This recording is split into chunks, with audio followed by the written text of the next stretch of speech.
For the Record, proudly brought to you by Brand Source Home Gallery, inspiring luxury, and JN Money. From abroad to yard. Fast, affordable, convenient. Doctor's Hospital. Peace of mind is important when life happens. Doctor's Hospital, always there for you. Call 949-6066. And Cayman Airways. Call them on 949-2311 to book your nonstop flights to Los Angeles and Panama. And Kirk Market. Experience a world of choice. And the Cayman Islands National Museum. Explore captivating exhibits and learn about our unique heritage and culture.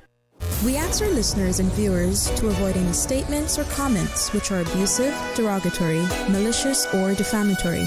Do not use indecent language or make any statement that is false or misleading. Call 1-800-534-8255, 949-6990. 949-8037 or WhatsApp us on 925-3261. Live from Radio Cayman Studio. This is For the Record with Orrett Connor. Hear from your government officials, independents, and the opposition on issues that matter to you. For the Record. Engage in an open dialogue between residents and lawmakers. With Orrett Connor. Informative, impartial, insightful. This is For the Record.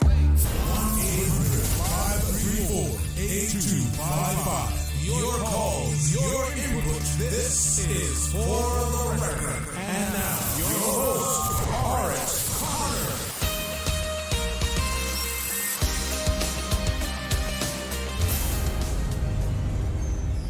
Good morning, good morning, good morning, O land of soft, fresh breezes and verdant trees so fair. Today is Friday, the 21st day of March 2025, right here in the beautiful Cayman Islands. We do hope and we trust that everyone had a restful, peaceful, enjoyable evening. Those of you who are on our roads, whether you're a pedestrian, a cyclist, or if you're operating any type of motorized vehicle, we urge you to please, please, please be extremely cautious. Ensure that you observe the rules of the road, because the life you save may just be your own. For those of you who are celebrating a birthday today, or if you've celebrated one over the past few days, we want to wish you a happy birthday and to remind you that the For the Record birthday shout-outs brought to you by Coca-Cola, who are proud to support your birthday shout-outs. Coca-Cola available across the Cayman Islands from Tortuga wholesalers. You should accept no substitutes. Taste the feeling with Coca-Cola. And by Yum. Daily school lunch menus are available to browse on the Yum website. Just visit yumcayman.ky for more information. Those of you who have lost loved ones, again, we want to extend our sincere condolences to you. We hope and we trust that your faith will help to carry you through these extremely challenging times, and that the memories of your loved ones will be a blessing. Those of you who are ill and are either at home or at a medical facility here in the Cayman Islands or overseas, we do wish you a speedy recovery as well. And again, this morning I take the opportunity to give a big shout out and well wishes to our two colleagues, DJ Lynn and Mr. Joel Wilson, and wishing both of them a speedy recovery as well. And then there's a friend over in Tampa. We wish her all of the best as well. So, folks, I want to thank you again for allowing Radio Cayman, and by extension, this show, For the Record, into your homes, into your vehicles, as you travel the busy and sometimes dangerous roads of the Cayman Islands. As you know, For the Record is a show produced by the staff and management of Radio Cayman, and it is geared towards keeping you abreast of issues as they arise and play out on the local, regional, and international scene. I have the distinct pleasure of being your host. My name is Orrett Connor, and you're welcome to join me every Monday, Wednesday, and Friday from 7:30 a.m. until 10 a.m. During that period, We have our phone lines open. Of course, when we do have paid slots on here with candidates, sometimes the phone lines are open, sometimes they're not, depending on the candidates. But what I'm finding now is that more and more candidates want to hear from you, so they are amenable to having the phone lines open once they're able to get across their message as well. So to communicate with us over the phone lines, we have a toll-free number that has been provided courtesy of Flo. That toll-free number is 1-800-534-8255. We also have other landlines, 949-8037, 949-6990. We have a WhatsApp number, 925-3261. You can also send us WhatsApp messages from that as well as call in. We can only accommodate one caller at a time on our WhatsApp number as well. Of course, you can follow us on YouTube, and you do that by subscribing to Radio Cayman live stream, I believe, or you could just download the app. And don't forget, we are on Facebook as well. So let's look at the birthday shout-outs first. Again, brought to you by Coca-Cola and by Yum. So we see that Mr. Jeffrey Wilson is celebrating his birthday today. We want to wish Jeffrey Wilson happy birthday. Tomorrow, Mary Rose Turner, J.D. Banks, and later on, down in the week, we have Daphne Watson also celebrating a birthday further down in the week as well. I believe I have a few more here that have been shared, right? Other birthdays today, Harry Lally, Gemma McLaughlin. I mentioned Jeffrey Wilson before. Tamara Smith also celebrating birthday, and a happy belated birthday to going out to Ingrid Harris as well.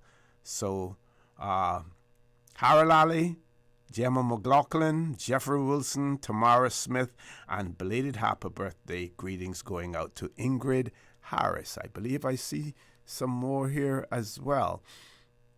Special birthday greetings going out to Miss Linda Allen from her children, special friends, and the KPMG staff.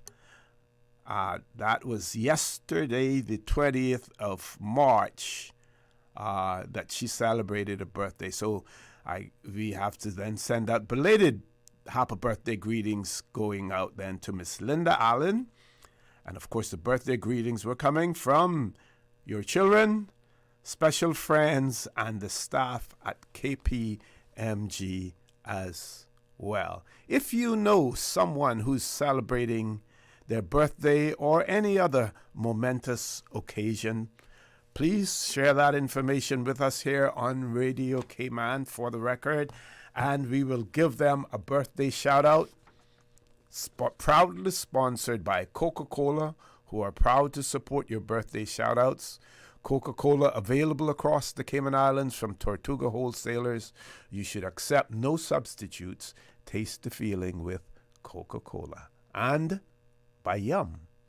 Daily school lunch menus are available to browse on the Yum website. Just visit yumcayman.ky for more information. So let's see what is happening in our world right here in the Cayman Islands as well. Yesterday, while I was doing the Talk Today show, something came in, and I figured that I would save it until today. But we also see that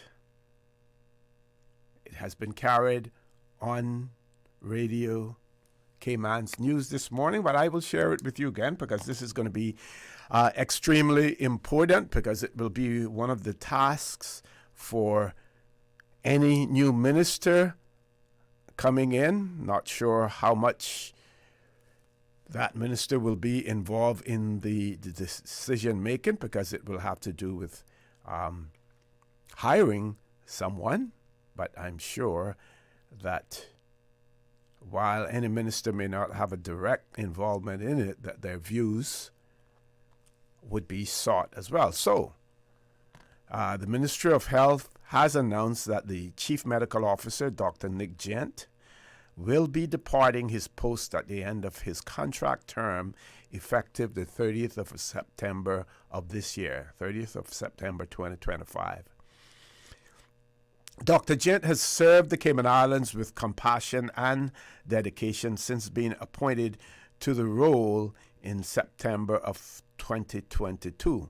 Over the past 3 years, Dr. Gent used his extensive knowledge and experience in public health, epidemiology, healthcare policy, human rights, and disaster preparedness and response to provide advice, guidance, support, and direction to not only the Ministry of Health, but to the Cayman Islands government broadly.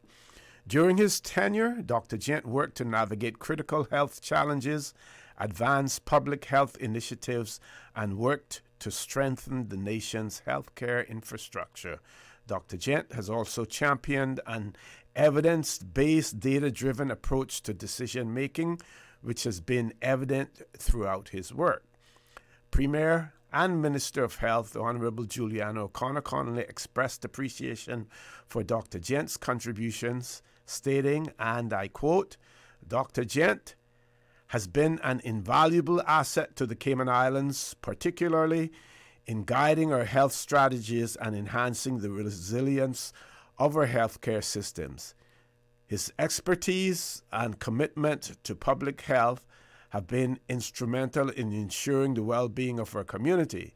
He has been a vocal advocate for the health of the nation, and his leadership, especially in light of ongoing and growing regional and global crises, has been exemplary." That's coming from Premier, the Honorable Juliana O'Connor Connolly. As Chief Medical Officer, Dr. Gent spearheaded and supported several key initiatives, amongst them the introduction of new regulations to control and monitor the use of controlled drugs, enhancing patient safety and professional accountability, modernizing the, this is a little bit, I'm going to change the grammar here. The modernization of pharmacy practices via the updating of the Pharmacy Act and supporting regulations. The signing Cayman on to the UK National Health Service quota system that secures specialist care for rare medical cases that cannot be treated locally at ordinary care costs to patients, securing the supply of COVID booster vaccines, preparing for and providing guidance on existing and emerging public health threats, including but not limited to norovirus, oropouche, avian influenza, mpox, and measles, amongst others.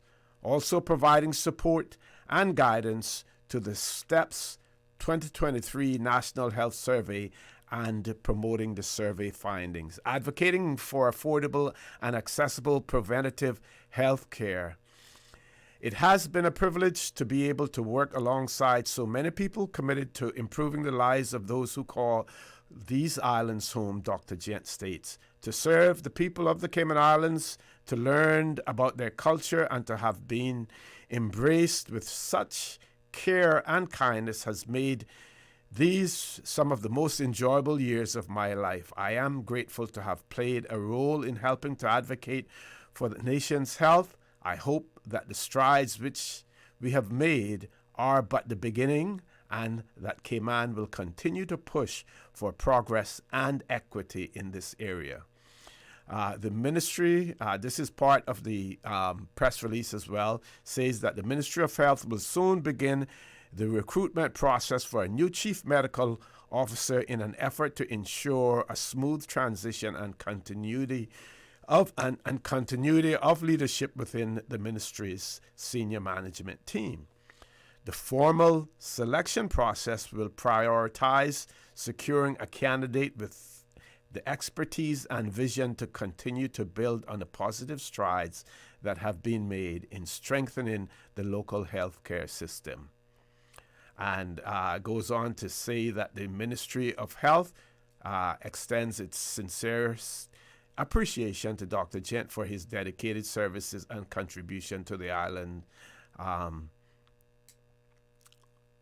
That was stated by Mr. Kenneth Jefferson, who's also the chief officer in the Ministry of Health.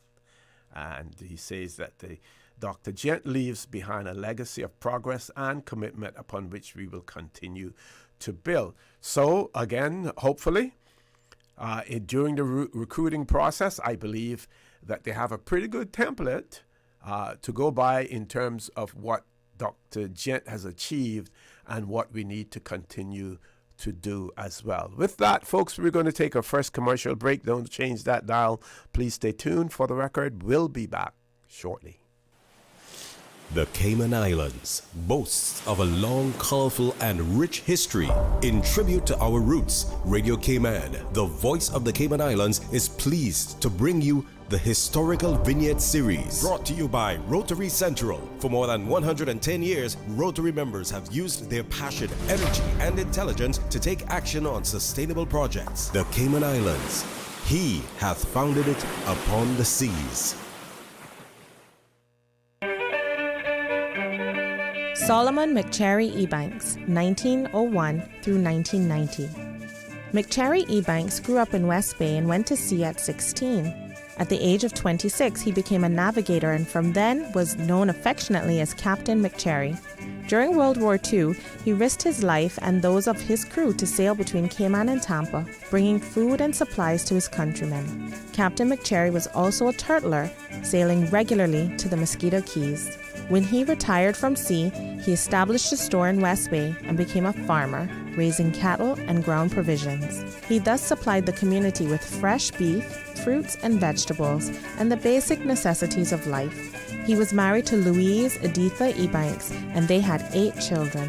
He assisted many people in his community, including his nephews who were orphaned at a young age and raised by Captain McCherry and his wife. He was a man of foresight who saw the need to invest in his island, which he did by purchasing property. During his later years, the sale of some of the property enabled him to maintain an independent livelihood for his wife and himself.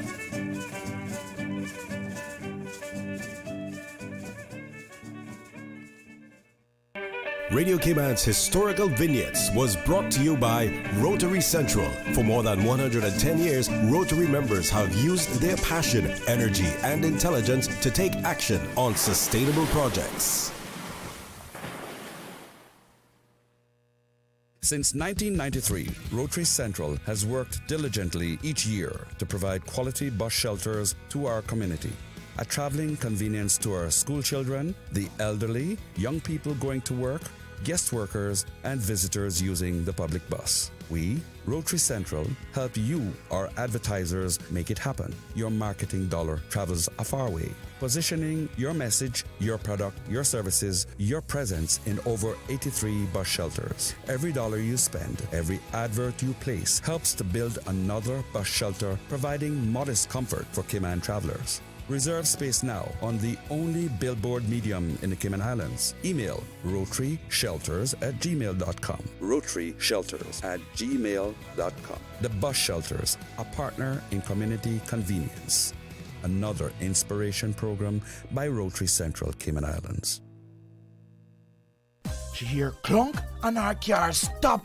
I was just about to send her some money, so I send it straight to her Gent money transfer card. It cost me less, and perhaps she use the card, pay the garage right away. She'll get discount through the Gent Rewards program in Jamaica. This card make things easy. You can even get funds at any multi-link ATM. JN Money Transfer Card. Fast, affordable, convenient. Tell your loved ones in Jamaica about it. Sign up is free. Did you know that Doctors Hospital provides urgent care services 24 hours a day, 7 days a week? And Doctors Hospital's urgent care physicians have access to the most advanced MRI and CT imaging in the Caribbean, providing reliable diagnostics when you need it most. When you need quality urgent care for an illness or injury, Doctors Hospital is here for you 24/7. Whether it's a migraine, chest or abdominal pain, shortness of breath, broken bones, or another urgent need, Doctors Hospital at the top of Walker's Road. Urgent care right now. Cayman Brand Source Home Gallery is having an appliance inventory reduction sale with up to 50% off selected appliances and 25% off all kitchen packages until March 31st. Enjoy discounts on luxury brands like Foster, Milano, and more. Refrigerators, wine coolers, and barbecue grills are all discounted. All appliances are included in the sale. Don't miss out. Shop now at Brand Source Home Gallery, Dorsey Drive, Industrial Park, and save big before prices rise in April. Call 623-5000 for more details or visit us today and take advantage of these incredible deals. Act fast before the best items are gone. Brand Source Home Gallery, Dorsey Drive, Industrial Park. Call 623-5000. Looking for fresh, healthy food that's full of flavor? Then you've got to visit Kirk Market. Our dishes are made with fresh, high-quality ingredients. Enjoy vibrant mixed greens or satisfying pasta salads. Or try one of our delicious grill options like blackened chicken, spicy beef steak, or grilled salmon. Looking for something light and flavorful? We've got sushi rolls and poke bowls prepared daily. And don't forget to explore a hot bar or Billy Fresh salad at the salad bar. Stop by Kirk Market today for breakfast, lunch, or dinner and taste the difference. Eat well, live well with Kirk Market.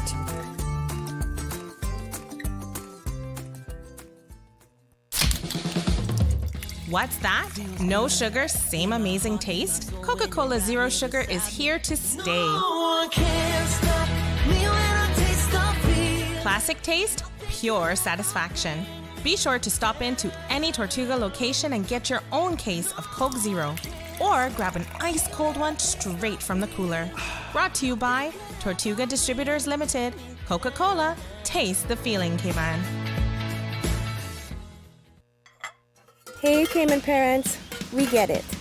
You're underslept, over-trafficked, you can barely find your sanity in the morning because you're still trying to find your kids' shoes and lunch boxes. Let Yum take some of the stress away. Every day, over 3,000 students enjoy delicious, nutritious meals from Yum. Over 5 million lunches served and counting. Private school parents? Browse the Yum Cayman app and order up to a month in advance or last minute by 12 a.m. the night before. Government school students? Just drop by the Yum canteen. No pre-orders needed. Yum can't help you find your sanity, but we can sure make your mornings just a bit easier.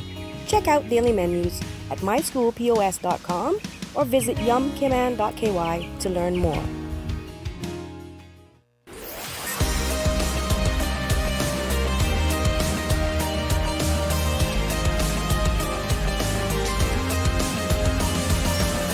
This is For the Record. Good morning and welcome back to For the Record. I am your host, Orrett Connor. We have about 8 minutes before we go to the 8 o'clock news. I would suggest if you're planning on calling in, just hold off until after the 8 o'clock news. Based on my calendar, I have no guests scheduled in the studio.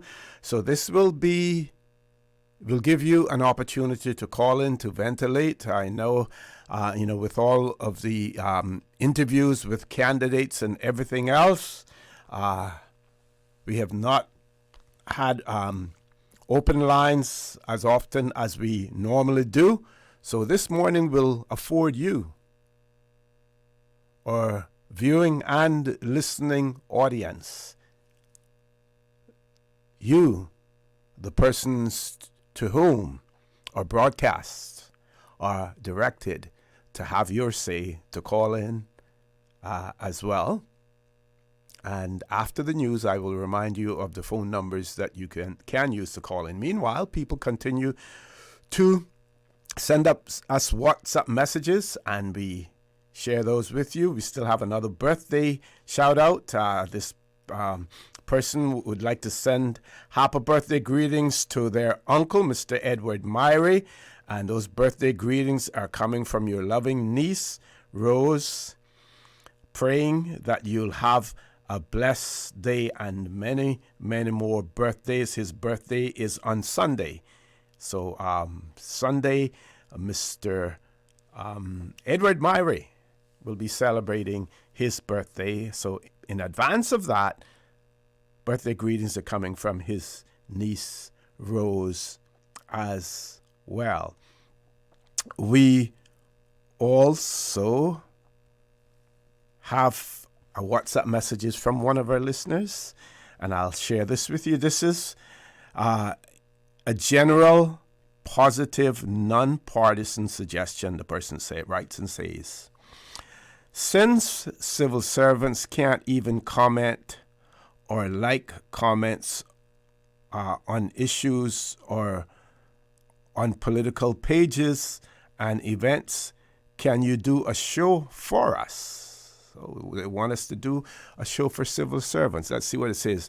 There's lots of information and solutions in the ranks, but usually not asked for or accepted by the members of Parliament.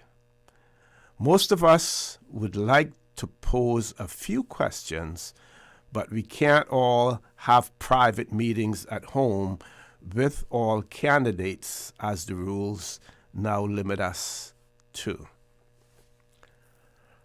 Okay, can't have private meetings in our homes. I'm going to look at that because I'm not sure you I think that is the one place where you can, candidates come to your house, want to talk to you. There's absolutely nothing wrong with that in the privacy of your own home. I believe those instructions, those guidances that were sent out or published have to do more with overt activity, open activity, let's say at political meetings and being on platforms and things of that nature. But certainly, if you have questions or comments, we do not reveal who has sent us any messages. As a matter of fact, we don't go into the profiles to look to see who's sending us what. When you have questions, comments, if you're a civil servant, you can do so anonymously. Send them right here to us on Radio Cayman, and in particular for the record, and I will share them with you. But I will look into this in terms of what has been published, because you are entitled to talk to candidates, to listen to them. You want to hear what they have to say, and you want them to hear what you have to say in the privacy of your own home. So you shouldn't be deterred, from doing that part of it. And if you feel that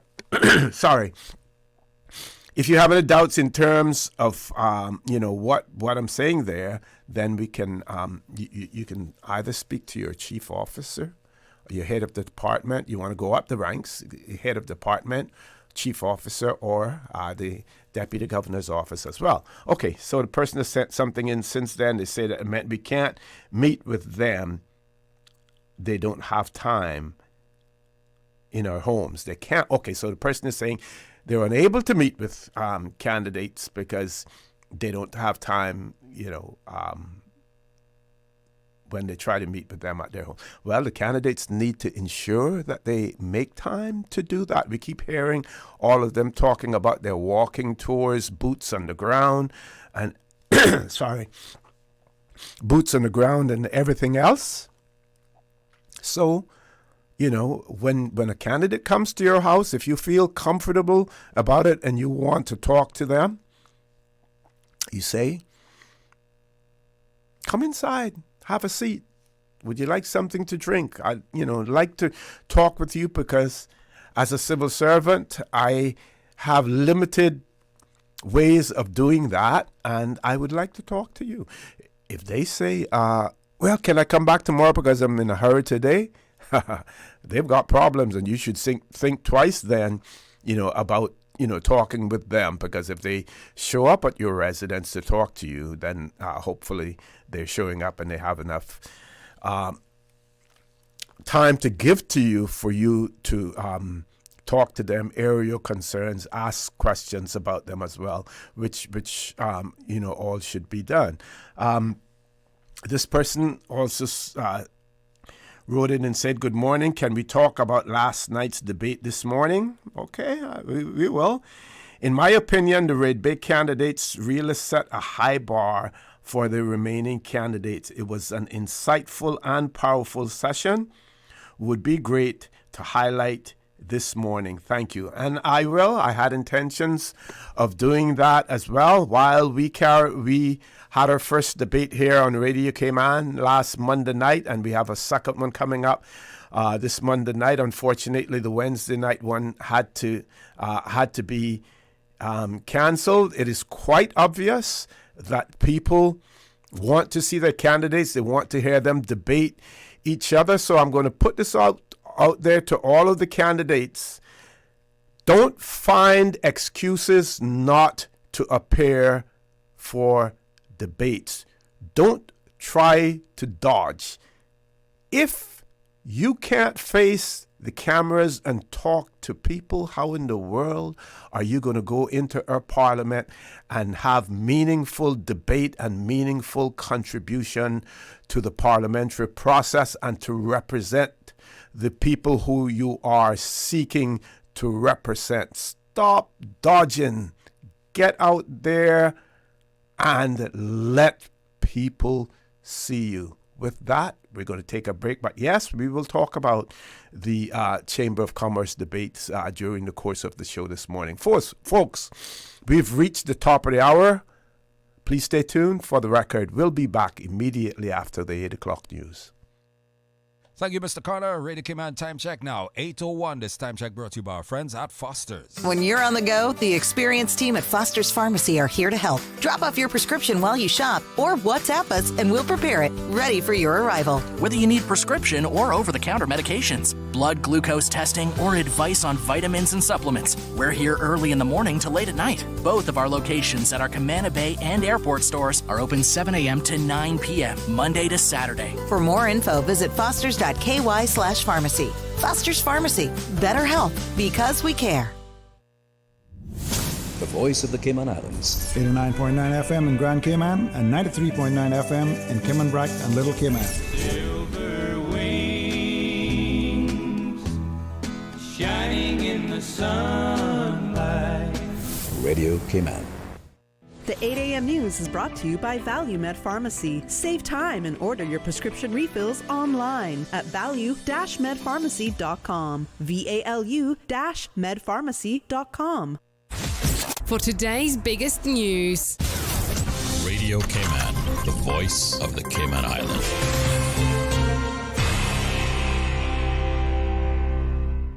With your latest news, I'm Carsley Fuller. The Cayman Islands Chamber of Commerce's candidate forums turned to the constituency of Red Bay. At Thursday's event, independent candidate Leon Gold promised a fresh new voice in government. When you go to the polls, you'll have a choice. You can choose the same old party politics with all the empty promises and constantly shifting alliances. Or you can choose me, an independent voice who will always put the people of Red Bay and the Cayman Islands first. Philip Ebanks, another independent candidate, centered his campaign on connecting more directly with the constituents. If and when I am elected by you, the good people, on the 30th of April this year, I plan to be a full-time MP within the constituency. The PPM's Roy Tatum highlighted his own experience and readiness to lead from day one. I know what it takes to work within the government structure and to navigate the civil service system and to get things done. Leadership isn't about talk, it's about action. With my experience and deep understanding of government, I am ready to work for Red Bay. Natasha Whitelock is the Caymanian Community Party candidate. We know our community deserves representation that is consistent, present, and not a repackaging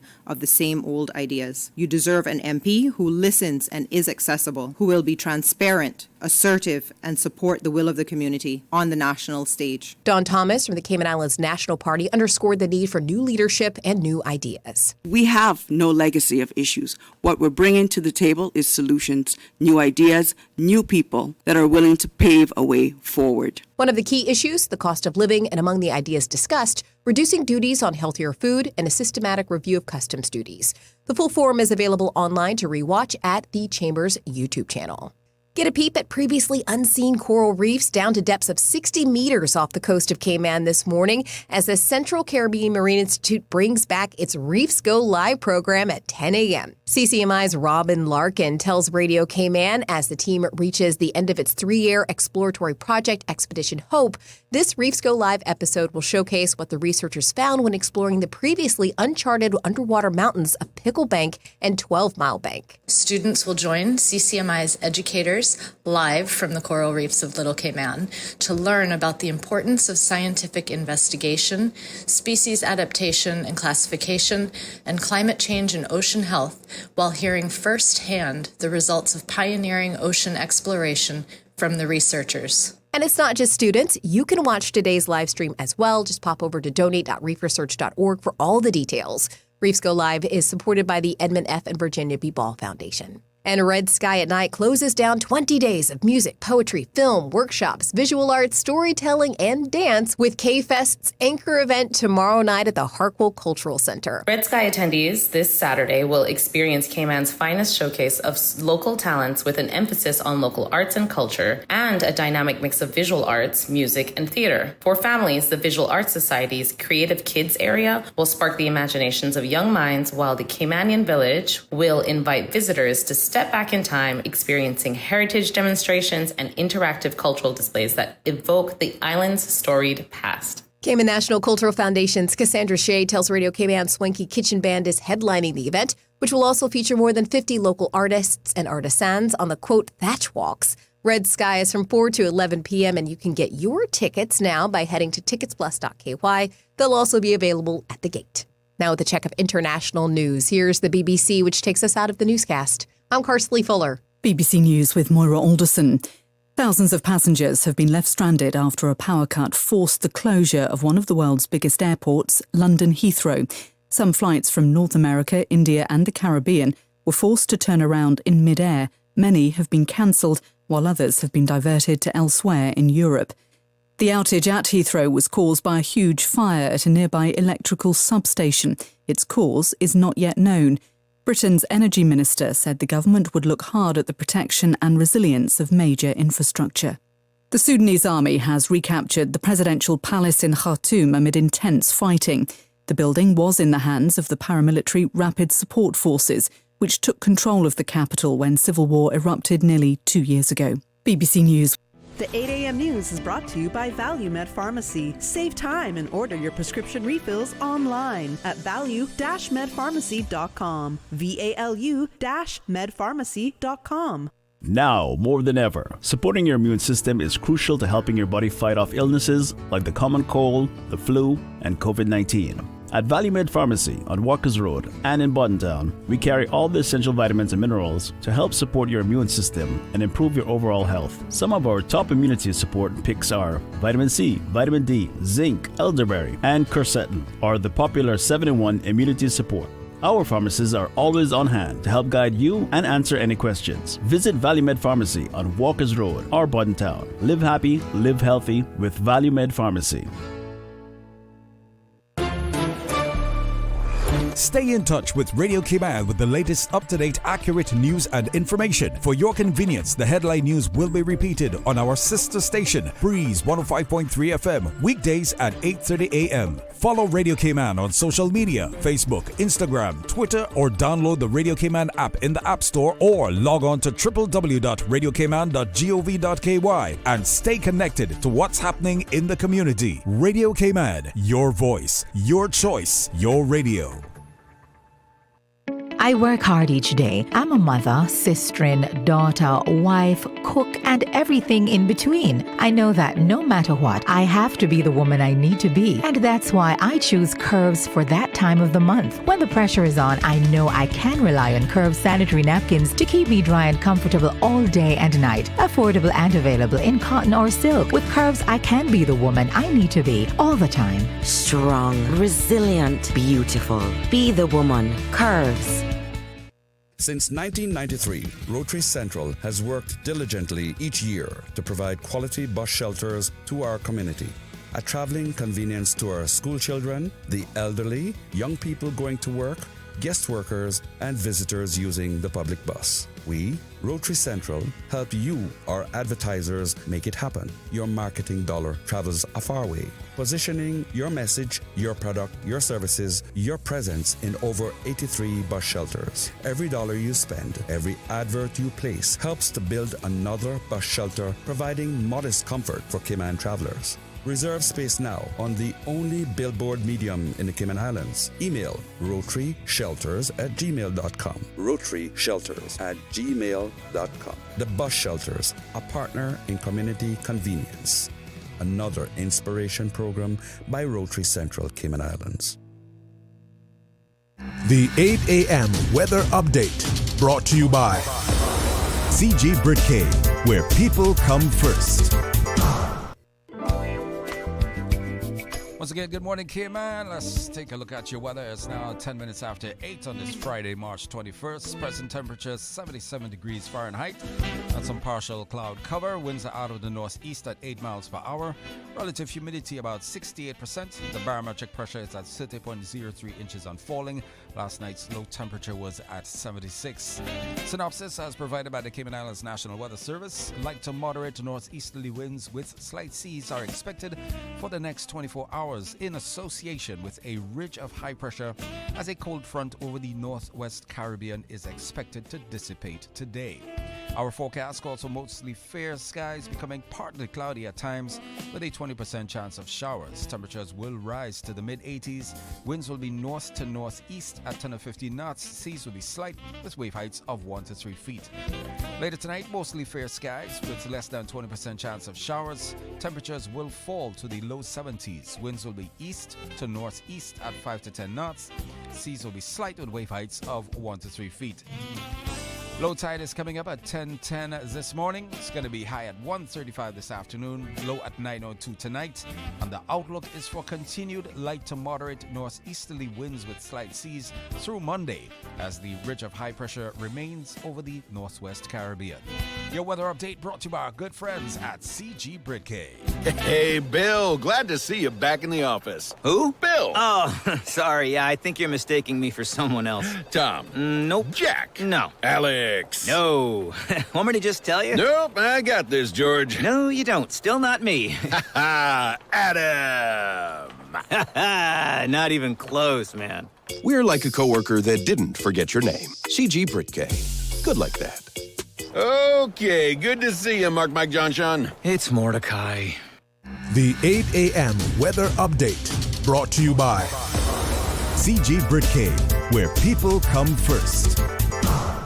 It's back. It's crispy. It's delicious. St. Ignatius Youth Ministry presents Friday Fish Fry Nights. 6 weeks of flavor. March 14th, 21st, 28th, April 4th, and 11th. Serving from 5 p.m. to 7:30 p.m. at the St. Ignatius School Canteen. Dine in or take out. The menu includes fried or baked snapper, $17. Mahi-mahi, $15. Served with fries or rice. Coleslaw, escovitch, fritters, and more. Drinks, just $1. Free desserts while they last. Eat good. Do good. Every bite supports our youth ministry trip to the Steubenville High School Youth Conference in Orlando, Florida this summer. Come hungry. Leave happy. See you there. Cayman, are you ready for real change? Here's your chance to meet the candidates of the CI National Party. Join us at the party's rally on Saturday, 22nd March from 5 p.m. to 9 p.m. at the Compass Green. Live entertainment, great food, kids corner, and so much more. Come, hear the vision for hope, prosperity, and unity. Park and ride services provided from Georgetown, West Bay, and the Eastern Districts. Visit www.nationalparty.ky for event details. See you there. This ad was paid for by the Cayman Islands National Party. The traffic report is brought to you by Subway. Enjoy a delicious start to your day with breakfast from Subway. Once again, good morning to you. Let's quickly take a look at the traffic situation. Majority of traffic now in the Georgetown area. Looking at Bobby Thompson Way, still got a lot of traffic heading in the northern direction towards the four-way stop at the traffic lights, with traffic also emerging coming off of Crew Road, and of course on to Huldah Avenue, where it's slowly moving up to the CNB roundabout. Some continuing on to Thomas Russell Way, heading via to the Butterfield roundabout. And of course, expecting the usual traffic at the Butterfield roundabout. Trying to get the camera to swing in that direction. And of course, traffic along Crew Road. Those heading on to Roberts Drive headed to the airport. Those continuing on the Dorsey Drive, heading into the East Georgetown area. And of course, at the Butterfield roundabout, we do see the northward bound traffic. Some traffic coming off yesterday Tibbetts as well. North Sound Road, seeing that traffic heading east. Godfrey Dixon Way taking in that traffic, feeding into Eastern Avenue. And all side streets taking in some of that traffic as well. Going through Windsor Park, of course, experiencing some traffic similarly. And Walker's Road, still experiencing some traffic as well. Those going up through Goring Avenue, Louise Llewellyn Way, trying to feed into the small roundabout and heading into Shedden Road, and experience some traffic. Edward Street, traffic seems to be flowing smoothly. And of course, Shedden Road itself, westward direction, things are moving smoothly as well. Also onto South Church Streets, seeing some traffic feeding into Seafarers Way. And of course, traffic along West Bay Road feeding into North Church Street and also into Seafarers Way as well. One cruise ship still in port, so look out for visitors in the Georgetown area. Cayman Bracken, Little Cayman, seeing light traffic. Make your way into work or school or play, whatever you're doing today. Have an enjoyable day.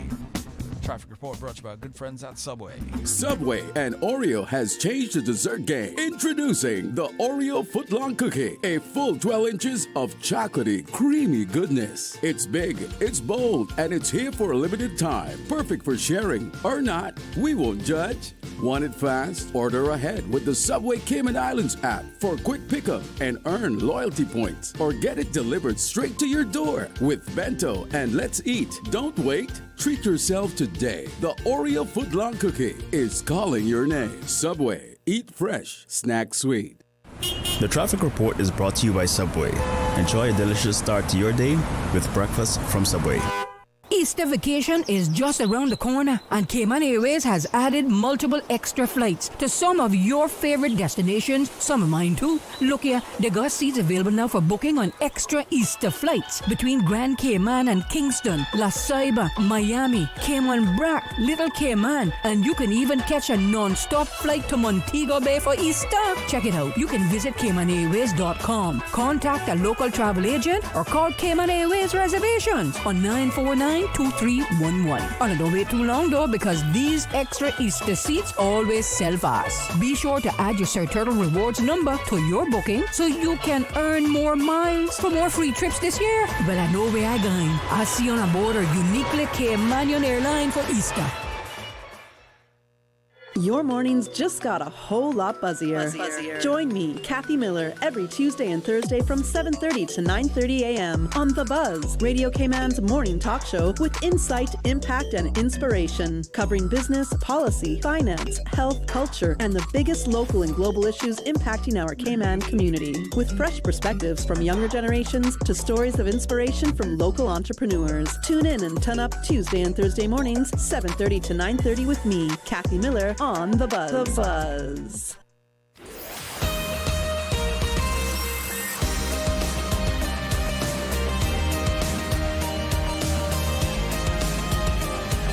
For the Record with Orrett Connor.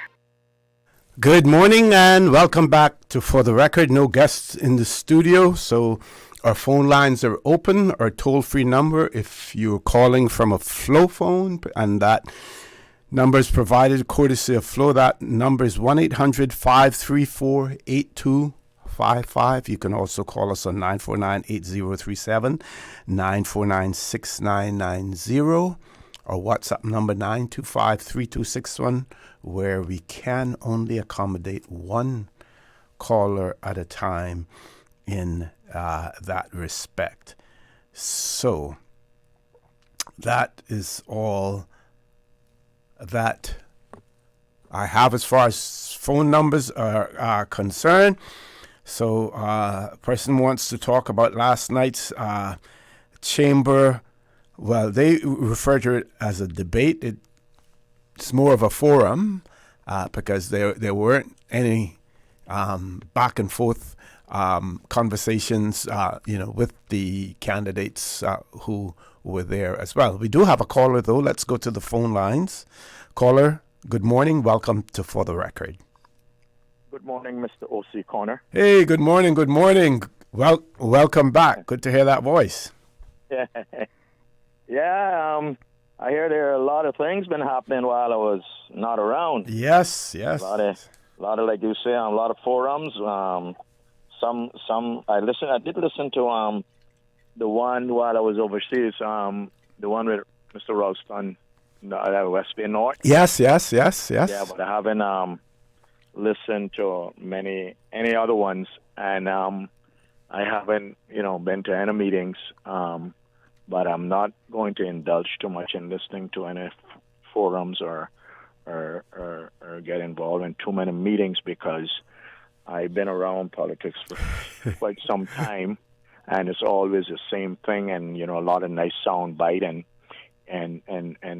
they're reading from paper, especially people that live within the area. OC, I can call in on the radio and you can talk all day. I don't got no paper. I don't know how we even write down what I want to say. Some of the things, I don't think they got a word for it, any way of explaining it in writing.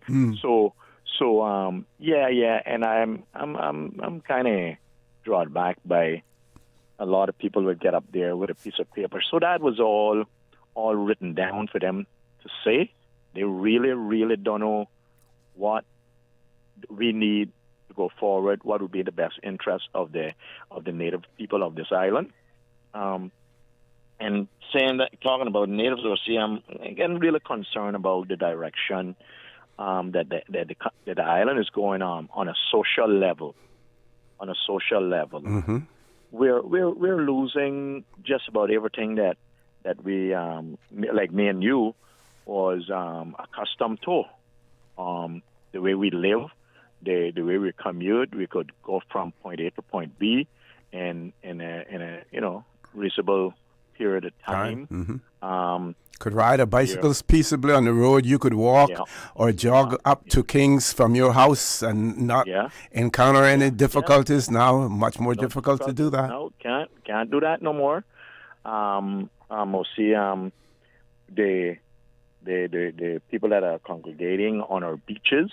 We can go there and we don't see 4 people that we know. A lot of the people are turning up their noses at the people who we know is the native, even in workplace. I get to understand we got people here from, let me name this one, South Africa, who we know was very embedded in apartheid behavior. And I'm asking myself, does getting a Cayman status, does it just depend on finance ability?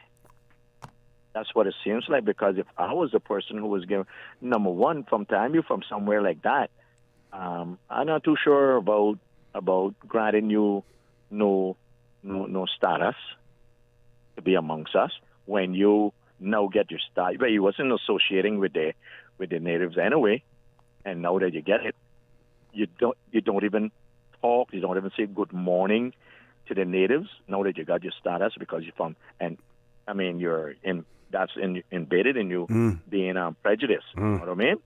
So if you got that kind of behavior and you don't want to associate with our type, why would you come tonight? Who you thought were here? Yeah. You know, so I think we need to start looking into the criteria of writing people to be even work permit.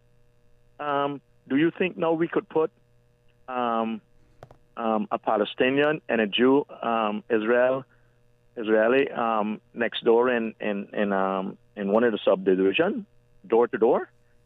No, that's embedded in them. They've been pelting stone from time they were 4 years old at each other. Well, one was shooting gun, and the others was pelting stones. So that not a change, and we need to look at that whenever we're looking about bringing people here, because a lot of the people here, Rosie, don't associate with their own. They only because coming from some of those countries. Look, Pakistan and India and Bangladesh and those places. Now we got all those different people here in this small 78 square miles. Sooner or later, we're going to have some sort of misbehavior amongst those people. It's bad enough having it amongst the natives, but when we got import that kind of behavior, now we need to start looking into that. Because this island is now don't have the island flavor that we were the smallest island in the Caribbean, and we're not even acting like an island. Yeah, and they talk about it being a melting pot, but maybe if it doesn't melt, then you're going to have those distinct cultures, those distinct, like you said, distinctions being made between nationalities, and whether or not that is likely to emerge in a bad way later on if we don't become that melting pot. Yeah, I don't think it's going to melt and integrate. I don't think, and I don't see it happening because, if they can't melt and integrate with themselves, where they come from, now that they're here and they got more financial benefits than where they came from, because that's the reason why they are here, because of financial benefits. Some of them never had 2 cents to rub together. They sold 4 and 5 cows to get their ticket to come here. So, and now some of them come here and are benefit and are have upgraded themselves, and are now in the suggesting that all the communities that they live in must be gated. We saw that at Webster State not too long ago. That was incited, I think, by a South African.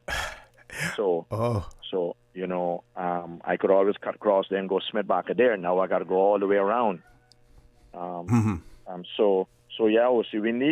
need to start our lawmakers, or elected.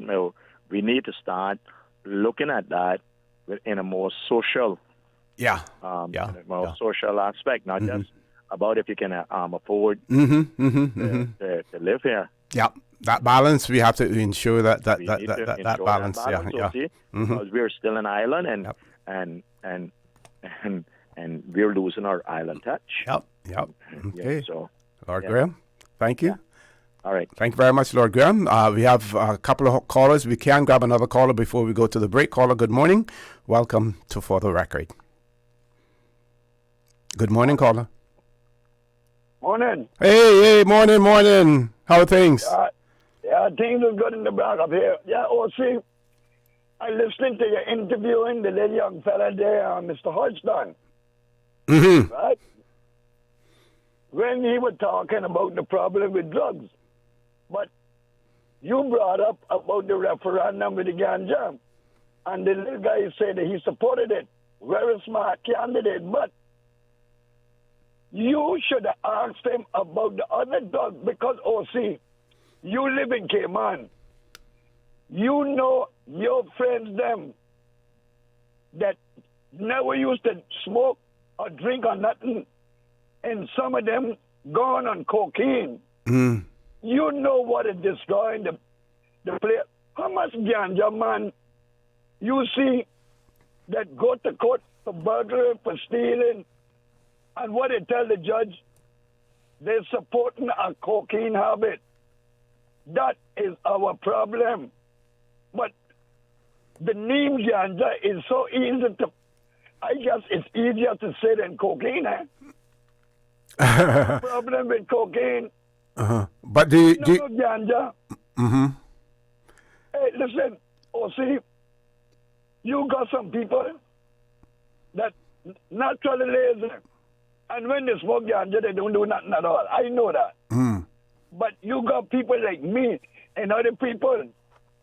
When we smoke our weed, we want to do something, and it's not stealing. It's something constructive. Okay. So when you, in the future, if you question the people about drugs, ask them about alcohol and cocaine and this one that just bringing in the tablets that will kill your ass quick. You need to ask them about those type of drugs. I can, but that in that specific case there, that was because that was what was on the referendum, and I want to, give kudos to the young man as well, because he's one of the few candidates who will admit the problem that he has in his constituency. He didn't try to sweep it under the rug in any way. He acknowledged that that's a problem and one that needs to be resolved, and he's committed to. Yeah, but you ask the next time that you get an interview that young man, you see? Got you, yeah. Yeah, ask him which one he think had the greatest influence on the people in his constituency.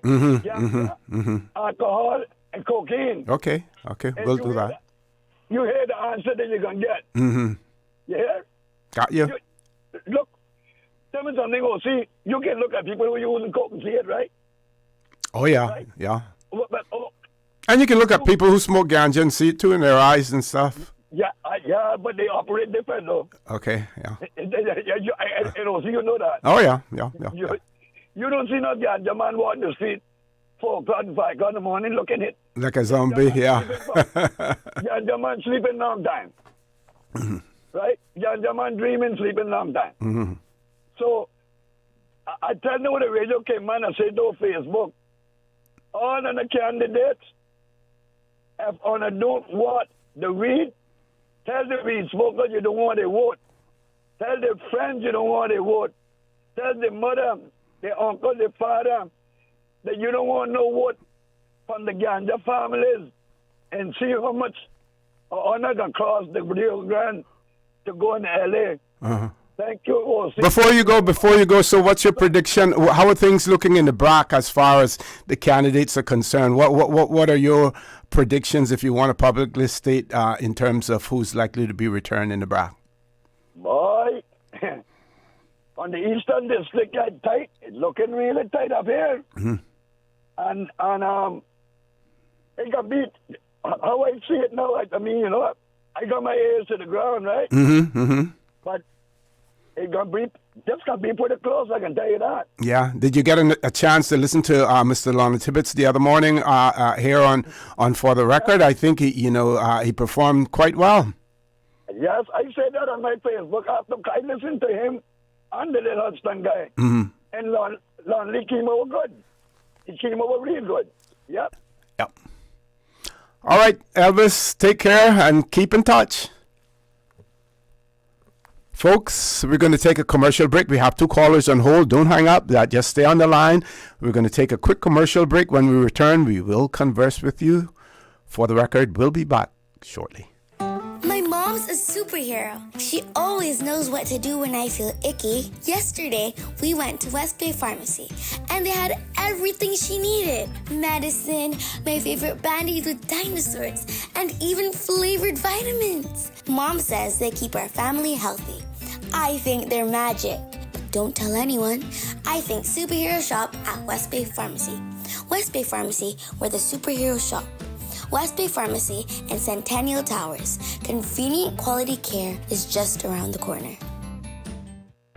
Step back in time and discover the rich history of the Cayman Islands at the National Museum. Located on the waterfront in Georgetown, the National Museum is proudly housed in the Old Courts Building, Cayman's oldest standing public building. Explore captivating exhibits and learn about our unique heritage and culture. Open Monday to Friday, 9 a.m. to 5 p.m. and Saturdays from 10 a.m. to 5 p.m. And here's the best part, Saturdays are free for residents. Don't forget to visit our museum gift shop. Every purchase helps preserve our artifacts and the historic building we call home. Visit www.museum.ca. www.museum.ky for more information.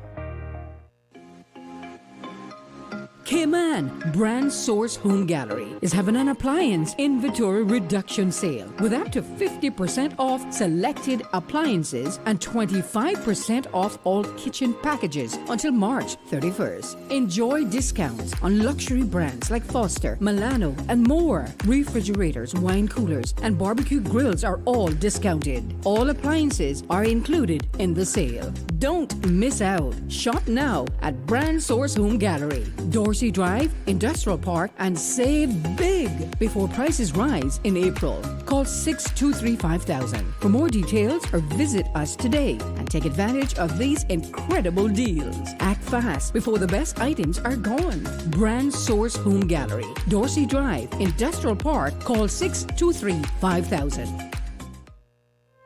Looking for fresh, healthy food that's full of flavor? Then you've got to visit Kirk Market. Our dishes are made with fresh, high-quality ingredients. Enjoy vibrant mixed greens or satisfying pasta salads. Or try one of our delicious grill options like blackened chicken, spicy beef steak, or grilled salmon. Looking for something light and flavorful? We've got sushi rolls and poke bowls prepared daily.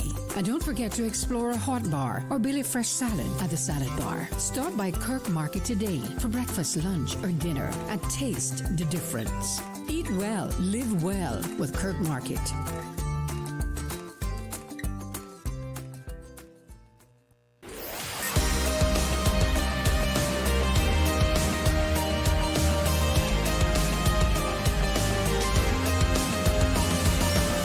This is For the Record. Good morning and welcome back to For the Record. We still have callers on hold, so we're going straight to the phone lines on our regular phone line. Caller, good morning. Welcome to For the Record. Yeah, good morning to you, OC. Hey, good morning. How are you, my friend? Been kind of a little bit under the weather for the last 3 weeks, but boy, I just hope you don't get that. Well, I had the first one, and I felt something coming on yesterday, and you may hear me sniffing a little bit on here. The voice may sound a little bit hoarse, but I'm battling it. But nothing like the first time. That one was difficult. There are people who are still suffering from that one. Well, yeah, the weakness and everything else, but you know, my issue is when you see 5 o'clock come in the morning, sick or no sick, it's difficult for me to really lie down in bed. You know, because I go to bed early and I get up early. Mm-hmm. And, I mean, you feel so much better, you know, going to bed early in the afternoon. Mm-hmm. You know, and that's been working for me for God knows how long. You know, but see, with what is happening in this country, I'm seriously thinking about whether I should be a part of what is happening in this country anymore. Because I do feel responsible for what is happening in this country. And I something is telling me don't continue, and something is telling me continue. I mean, I never thought that, you know, this day would come that I would be saying, you know, something like this. But, you know, I listened to a couple of the meetings, and you know, one particular party is saying that, you know, this is not a job for beginners, right? So what they are telling me is that everybody they got there now is more than qualified to represent us locally, international, and whatever other cases that may have to be. Mm. And you know what? I cannot buy that, OC. Right?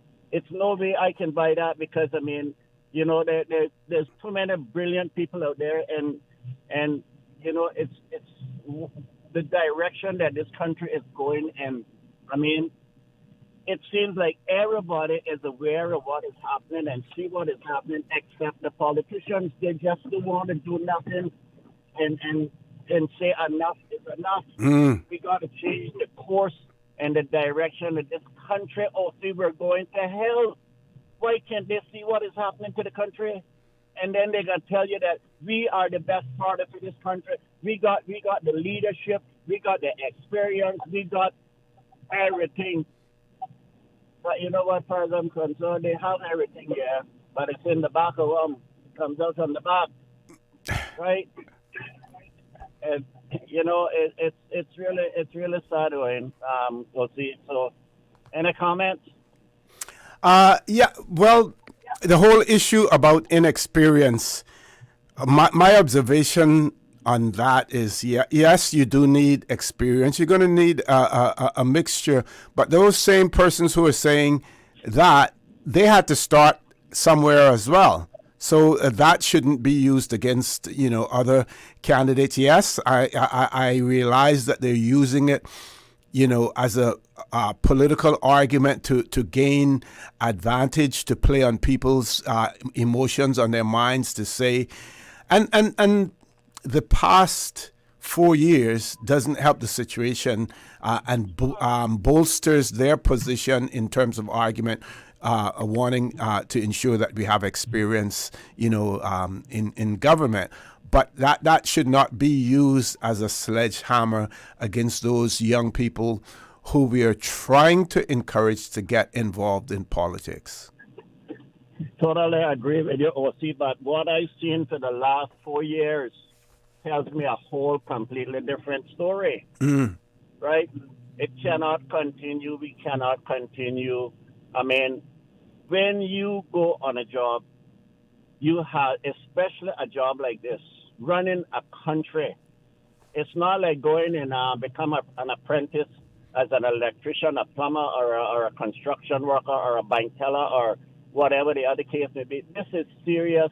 This is you're dealing with international people when you go to certain meetings and stuff like that, and you have to have the knowledge and ability and experience how the day-to-day operation, and you can't tell me after what I saw the last 4 years that these people are all qualified. Yes, I agree with what you say. I want to give them a break, but you can't learn on this particular job point or see after what we experience in this country right now that is happening.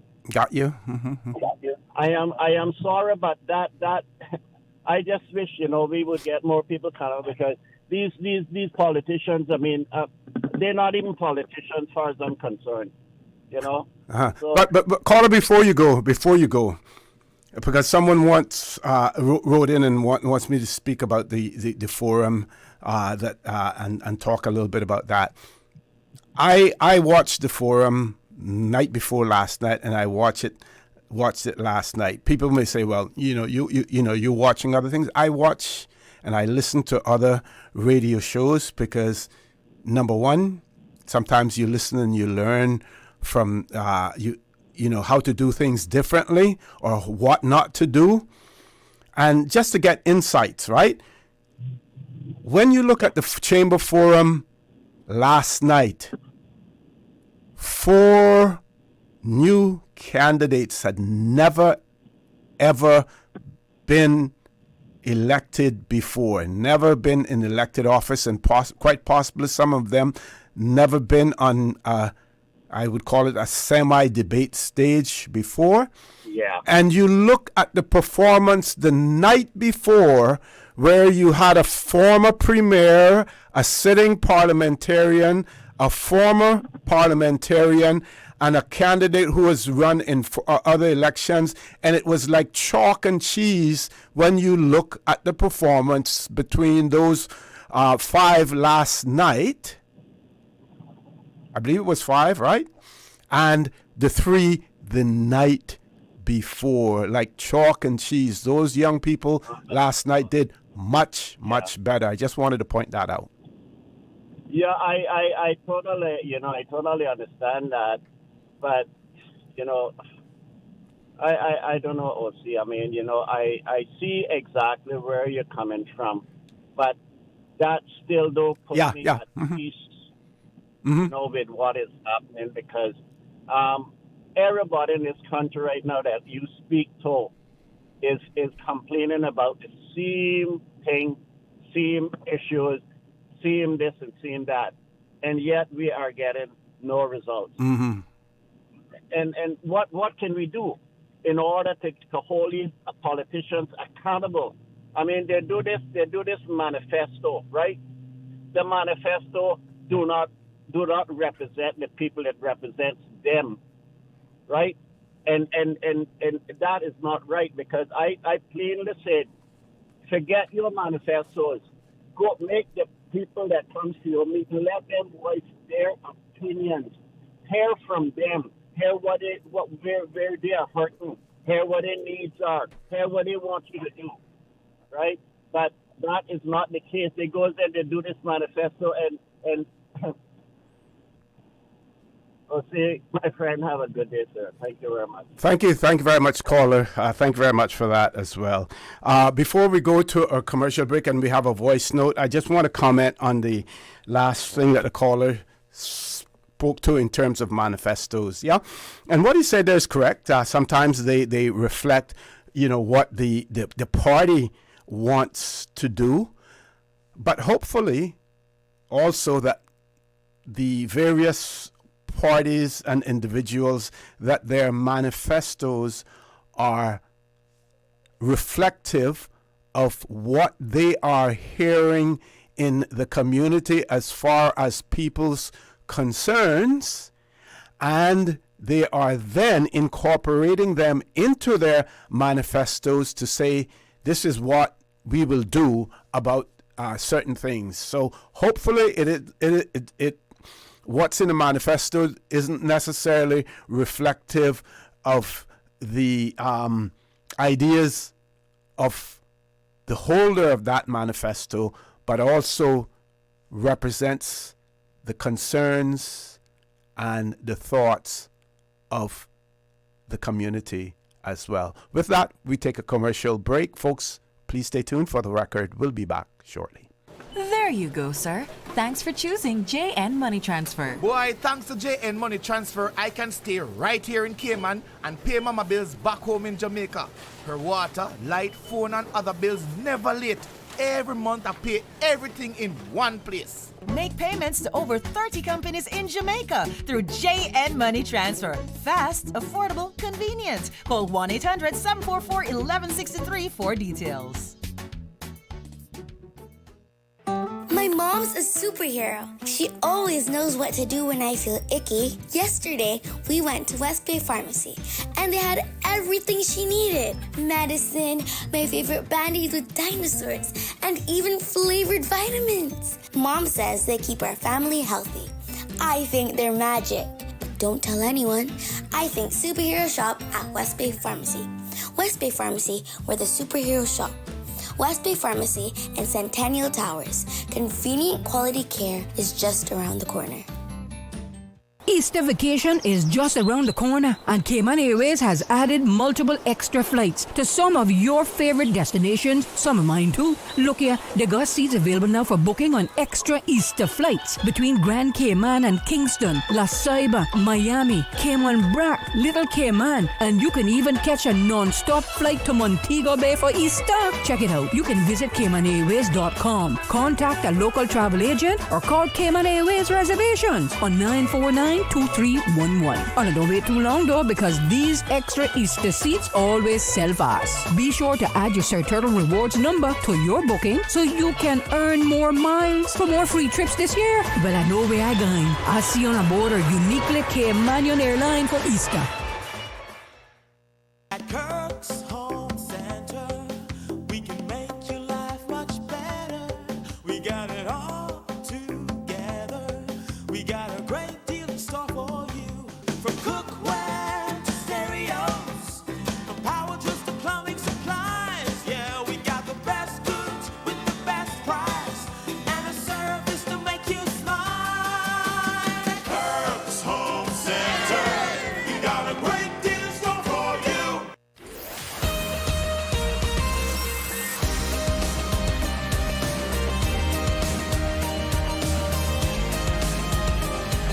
For the Record with Orrett Connor. Good morning. Welcome back to For the Record.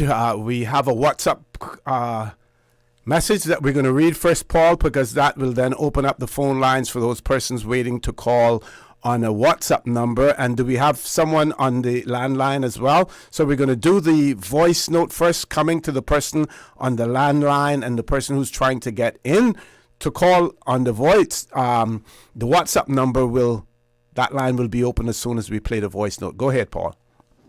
Yes, morning, Mr. OC and all the listeners of Radio Cayman. For the record, Mario Eubanks here. Happy Friday and have a good weekend. Just a couple of quick points. First, just heard the caller from the BRAC talking about the marijuana situation and no weed, no vote. And when I ran in 2021, I lost by 27 votes, as you recall. Mm-hmm.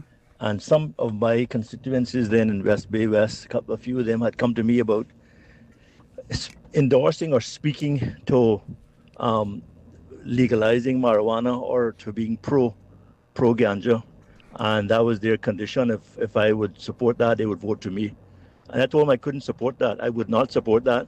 So I probably lost, I don't know, 5-10 votes from that constituency, but I was proud not to get those votes. And if it takes that to be a Daniel, stand alone and not get elected for principle, I'll do it again. What I'll call about, though, is about a cost of living and the regional supply chains. I hear some of the candidates on the forums and also I think on Radio Cayman, a wonderful debate series talking about, reducing costs by looking at going to the source, going to some of the countries in the region, whether it's Jamaica or whether it's South or Central America, to get, food stuff and supplies as opposed to getting it from the US where it's normally repackaged and re-merchandised. That's a good concept, but let's look at the practicalities. When I was Chamber of Commerce manager in the late 80s and the early 90s, we were looking at regional trade as well. The Honorable Mr. Norman Borden was then the Minister for Tourism, Aviation and Trade, and we were focusing on that.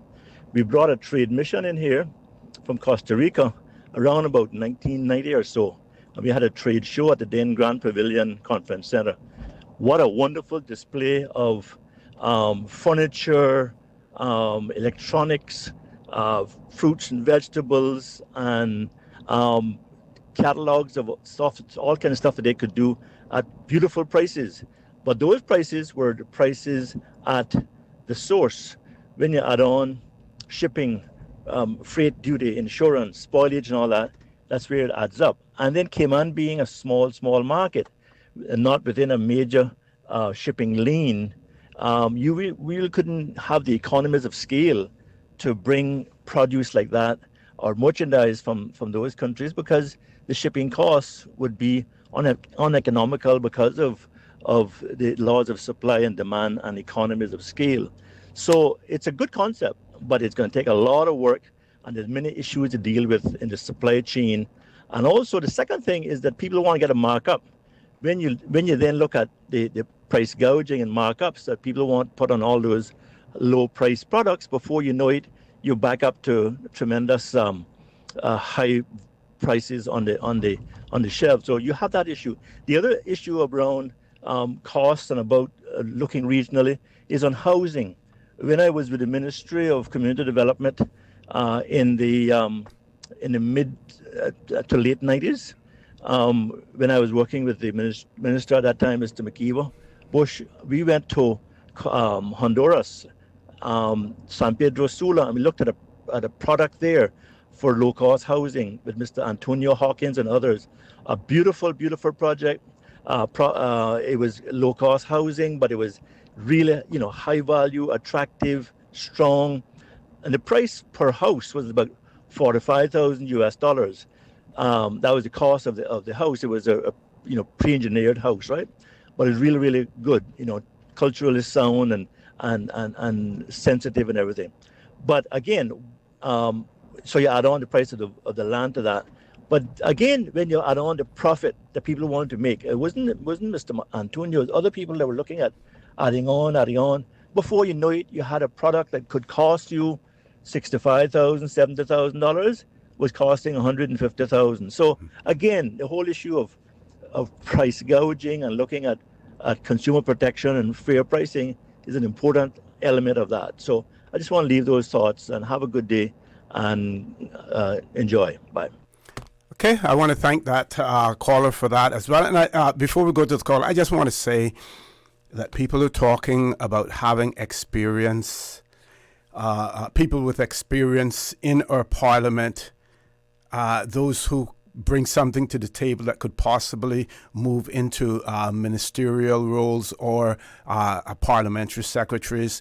That caller, Mr. Mario Ebanks, experience in the public sector, experience in the private sector, lost by 27 votes, but since then has chosen not to run for his own reasons.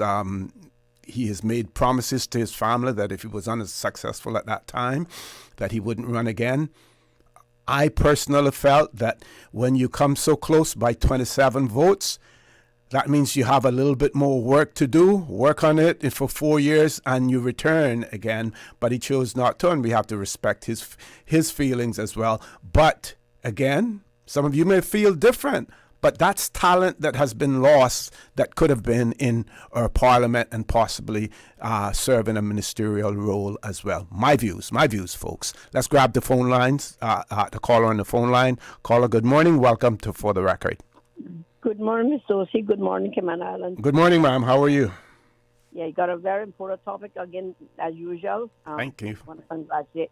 First of all, I want to, again, like yourself, compliment the people that ran the young people that ran the forum last night. They did a wonderful job. And as we could hear, there seems like they're about to turn the country back around from where this ship that we're sailing down. Because from 2013, we have been on a down road from everything. Nothing positive for Cayman. At least for Caymanians. Let's get it straight, for Caymanians. And they're talking about experience. Most people don't get experience that they get a job, but if they got a little bit of, what McHugh would say, common sense, it needs to be used. And as those that we got in there now that are educated, we got all kinds of qualifications, and we have had more complaints about how they have run the country down the drain. We need to try someone else, because if it's broken, you need to fix it. You don't use the same broken glass and expect to get mended, because if the glass is broken, you need to take it out. So we need to now make some changes, and a lot of them that are fighting for power needs to recognize that they're going to try to get in there, supposed to be for the benefit of the country. It's not what the country can do for you, but what you can do for your country. And that's where the country will prosper. And the people will prosper. So we're begging, we're calling on all those that there's 58 or 57 now, what it is that is running now for election. I made a suggestion on nomination day that their manifestos, they should come out with an affidavit. People are going to say it's a foolishness, but they need to sign a commitment to the voters that if they don't get something done within their first 6 months of Parliament, they should step down. Whether we have to go back to election, maybe that will teach them that we mean something what we say, because we're sick of having to wait every 4 years to make a change. And that's all we've been doing for the last 40 years, is doing the same thing over and over. So if we don't hold somebody accountable to their actions, we're doing the same repeat. We're changing one Kool-Aid for the next color. That's all we're doing. Drinking Kool-Aid. Kool-Aid. If you want green, blue, red, yellow, whatever color that they want in, that's all we're doing. So we're not making no changes. And it's destroying our country. As well as we allow foreigners to come in here and divide us, they are conquering. And as we can see that in all shapes and forms, they are now the dictators. You're talking about communism. They are the dictators, and they're the bullies that are now telling us what they're going to do. Going back to the gentleman that attacked the young boy on the bypass up there, as we can hear, that's gone dead. We don't hear no comments, and it is a shame that are. But would you, if there is a police investigation, do you expect to hear comments at this point? You know, the police, they're not going to put out anything until, if they have referred it to the Director of Public Prosecutions and someone has been charged, then they may indicate that they have been charged. When it goes to the court, it will be on the court docket. And if there is a conviction one way or the other, then public statements would be made. But I don't think that we should expect anything from the police now if they're either still investigating or in the process of bringing charges. Yeah, well, that's understood. That's fair and understood. But as they say, it's gone very quiet. So we don't know whether anybody's been charged up until my last inquiry. There was only one person was charged so far, and that was a young man. We would like to know at least something whether the other side is being investigated or is being left unattended to. That's all happens. It gets started and then it gets swept under the carpet and it die out. Yep. And the only people that gets affected with is the Caymanians. So I want to leave those words out there of sentiment for everyone. Thank you very much. Have about a minute before we go to the break. I want to read this one quickly. This person says, I think the issue is that absolutely no one in the Cayman Islands National Party has government experience. That's in relation to what was said earlier by one of the callers when we discussed experience. The person goes on to say, having someone with no experience join a group/party that has people that have experience is completely different. So to have a party with no experience and to have someone with no experience join a group with experienced politicians, two completely different things, and that is appreciated as well. Folks, top of the hour headline news. When we return, which will be very shortly, we will continue to accommodate your calls and your WhatsApp messages as well. Please stay tuned for the record. We'll be back shortly.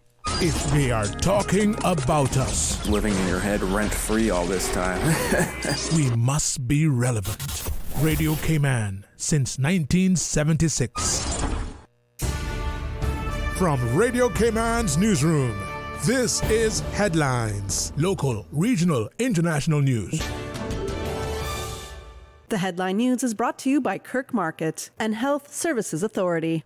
Join the Family Resource Center tomorrow from 9 until 2:30 at Foster's Kamana Bay for the annual Honoring Women Month Baby Supply Drive. The organization is collecting essential baby items to support its young parenting service, which empowers parents between the ages of 13 and 25. In international news, Heathrow Airport is closed all day today after a fire at a nearby electrical substation that supplies its power. The fire burned well into the day, with no power at Terminal 2 and 4, as well as at 5,000 nearby homes. Counterterrorism police are leading the investigation into the fire, but the Met Police say there's currently no indication of foul play. Heathrow, Europe's busiest airport, warns of days of disruption. More than 1,350 flights are thought to be affected today. Hotels and pubs near the airport are packed with stranded passengers desperate for news. Those are your headlines. I'm Karsley Fuller. More news available at www.radiocayman.gov.ky. Check out our social media pages: Facebook, YouTube, X, formerly Twitter, Radio Cayman Headline News.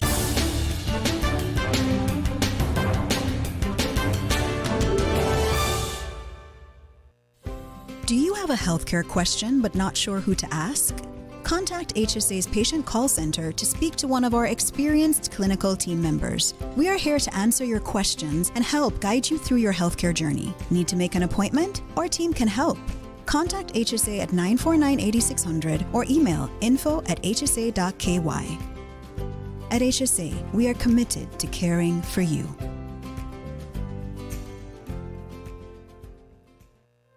Looking for fresh, healthy food that's full of flavor?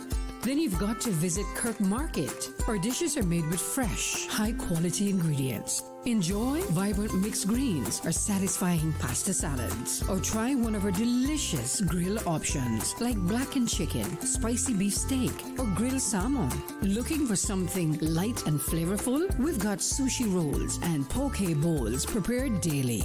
And don't forget to explore a hot bar or Billy Fresh salad at the Salad Bar. Stop by Kirk Market today for breakfast, lunch, or dinner and taste the difference. Eat well, live well with Kirk Market.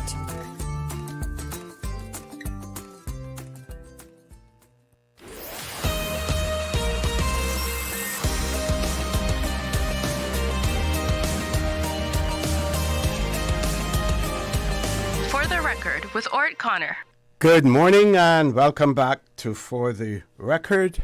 I believe we have a caller on the WhatsApp number. That caller's been trying to get through for a while. Caller on WhatsApp, good morning. Welcome to For the Record. Good morning, OC. Hey. I must start off by saying that Miss Watson has been very kind in saying, well, call now or call a little later and so on. And I'm only succeeding because she has tolerated me a little bit. That's Paul. That's Paul, actually. That's Paul Akar. That's Silver Fox. Yeah, please, yeah, let him understand that I really appreciate that.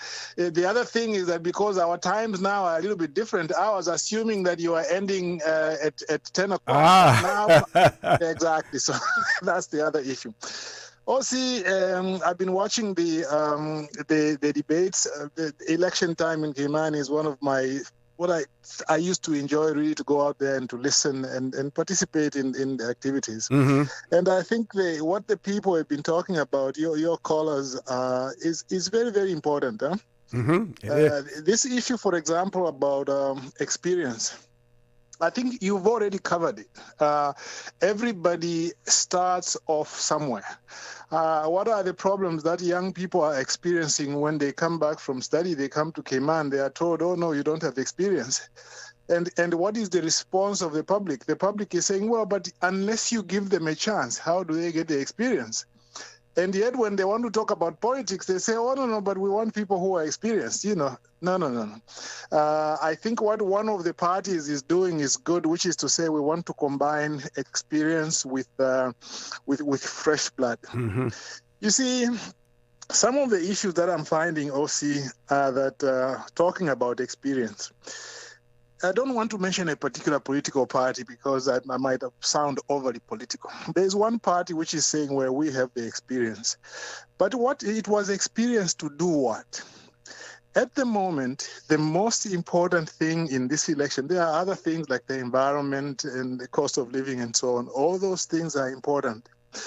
But the central issue is immigration and job preferences and issues around that. That's the most important thing. Now, can you say that this party, which is saying we have the experience and we can solve these problems, can it solve what is basically the central issue in this election when they were in power for 20 years and they never solved the problem?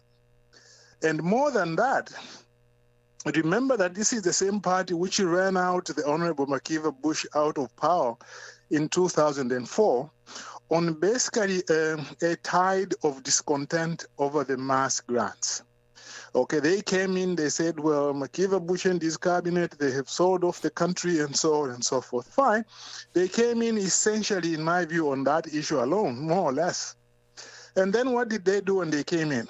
There used to be those TLAPs where people signed a document. You will understand this, OC, better than I do because you put a background in immigration.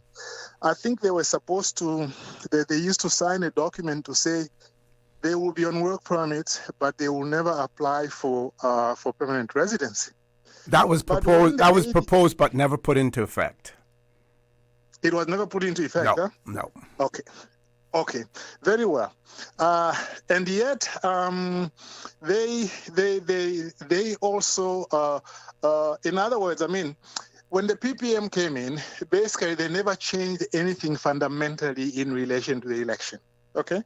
They never changed anything fundamentally because all they did was they say, okay, fine, under that special section where you cabinet can give grants, We are not going to use that except for only 4 people. But that was not fundamentally changing it. You've closed one loophole, but you left the other floodgates open. And so how do you expect that same party can now come in and solve the issue about immigration? And the other thing about immigration is this. The government white paper is a total waste of time. It will never effect the change that people are looking for. You know, OC, one of the messages I receive very often from people is to say, oh, we heard you on radio talk about some sections which can be amended to in government to ensure that Caymanians are given a preference. And those are Section 26 and 41 of the Public Service Management Act. 26 and 41 of the Public Service Management Act. People have been calling me to say, give me those sections because those are the ones we want to push our politicians to amend them, because those sections say, well, we'll only give a Caymanian preference if his qualifications are at the same level. They want that to be amended to ensure that if you qualify for it, they should give it to you even if there's somebody with 10 times qualifications coming from outside, as well as Section 6 of the immigration regulations. And if they do that, and also they end rollover in government, those 2 things alone will solve 50% of the problem. And yet those issues are not in the government white paper. And then listen OC to the way the politicians are talking.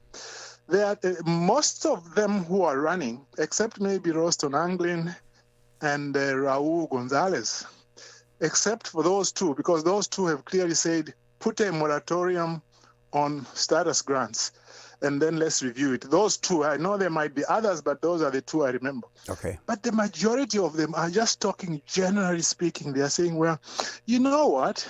We need to fix this problem, but we have to remember that we have got a fragile economy. Aha. That's exactly where the problem is. They are acknowledging the problem, but they are already showing a fear and reticence towards solving the problem. And I would urge people in Cayman to listen to those little things that are stated merely as an addendum. I think that what politicians need to do, they need to come out with specific proposals, not just general views about, well, let's fix this, let's fix that, and so forth. They need to fix that. Otherwise, to me, I hope that somebody is going to fix it. That party, the one I'm talking about, the PPM, they are not going to fix it. I think you need some. I'm looking at Andre with some care because I think Andre looks like he knows what he wants to do. I know that the people in the private sector won't leave him alone. They'll try to influence him. But at the moment, in my opinion, he is probably the best hope. Okay. Before you go, Billy, where should I send the bill for that a paid advertisement? No. Before you go, though. Well, I know that it is worth something, but I suppose it's part of freedom of expression, I suppose. Yeah. Okay. A few observations before you go, right? Sure. Yes. Watch the Chamber Forum. Listen to the questions that are being asked. Not a whole lot of emphasis being placed on immigration policies. I would ask the question, why? And my answer to my own question would be, look at the Chamber of Commerce's membership. Who do they represent? Businesses. Yes. What is it that businesses rely on? Workers. Can they find them in the Cayman Islands? No. So we don't expect to get a whole lot of emphasis coming from the Chamber of Commerce when it goes to immigration reform, because their focus and their interest is the bottom line of their business of their membership.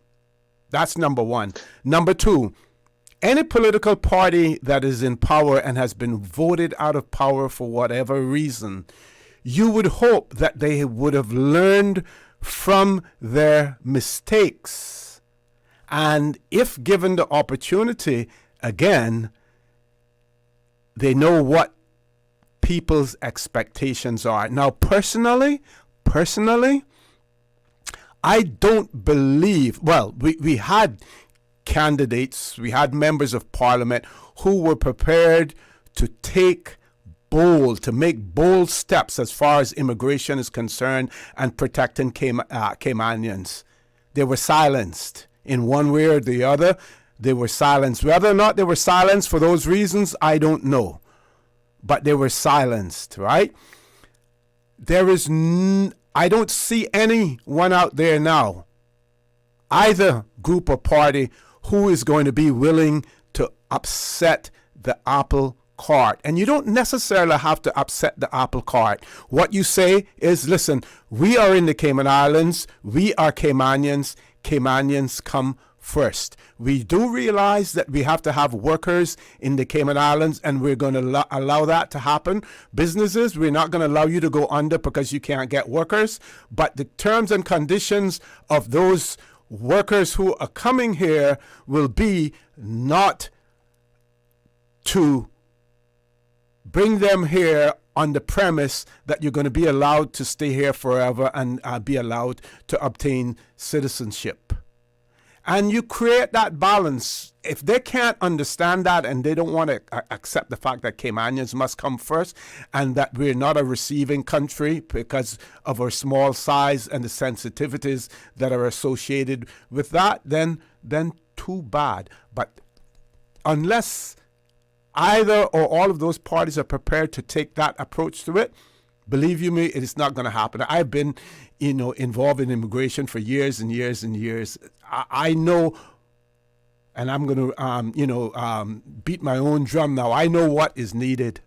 I know how it needs to be approached. And I also know that if you put those sorts of cards on the table for chambers of commerces or business or whatever to reject that, if they reject that, then you say, too bad.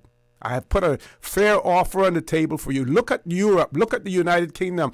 I don't believe that we're going to get any pushback from the United Kingdom in relation to wanting to preserve Cayman for Caymanians, because that is now what the UK has now gone into reverse and doing there as well. Your comments before you go. Well, OC, that's the level of detail that I've been looking for in these discussions. The Chamber of Commerce clearly are the ones who pushed back on the Steve McField committee, which apparently it never produced a report, unless I missed it. It fizzled out, and then in the end it became a white paper. And people are talking about mistakes. There are no mistakes. Well, I don't know. I suppose you could view them as mistakes, but I think we know what the solutions are supposed to be. For example, one of the things which people say, talking about the UK pushing back on this and that, there was that case which went to court where there was a moratorium on the grant of status. But what the court said was that you can't grant a moratorium outside of the legislation. In other words, if you want a moratorium, you have to do it by legislation. If you do it by legislation, it is valid, but you can't just administratively decide to say we are going to have a moratorium. So in other words, if you want to solve the problem, the court has already told you that if you do it this way, we will not push back. But nobody is talking about that. There is no point just saying, well, you see our heritage and this and that. You need those specifics to be done. And I believe personally, if Cayman was to have a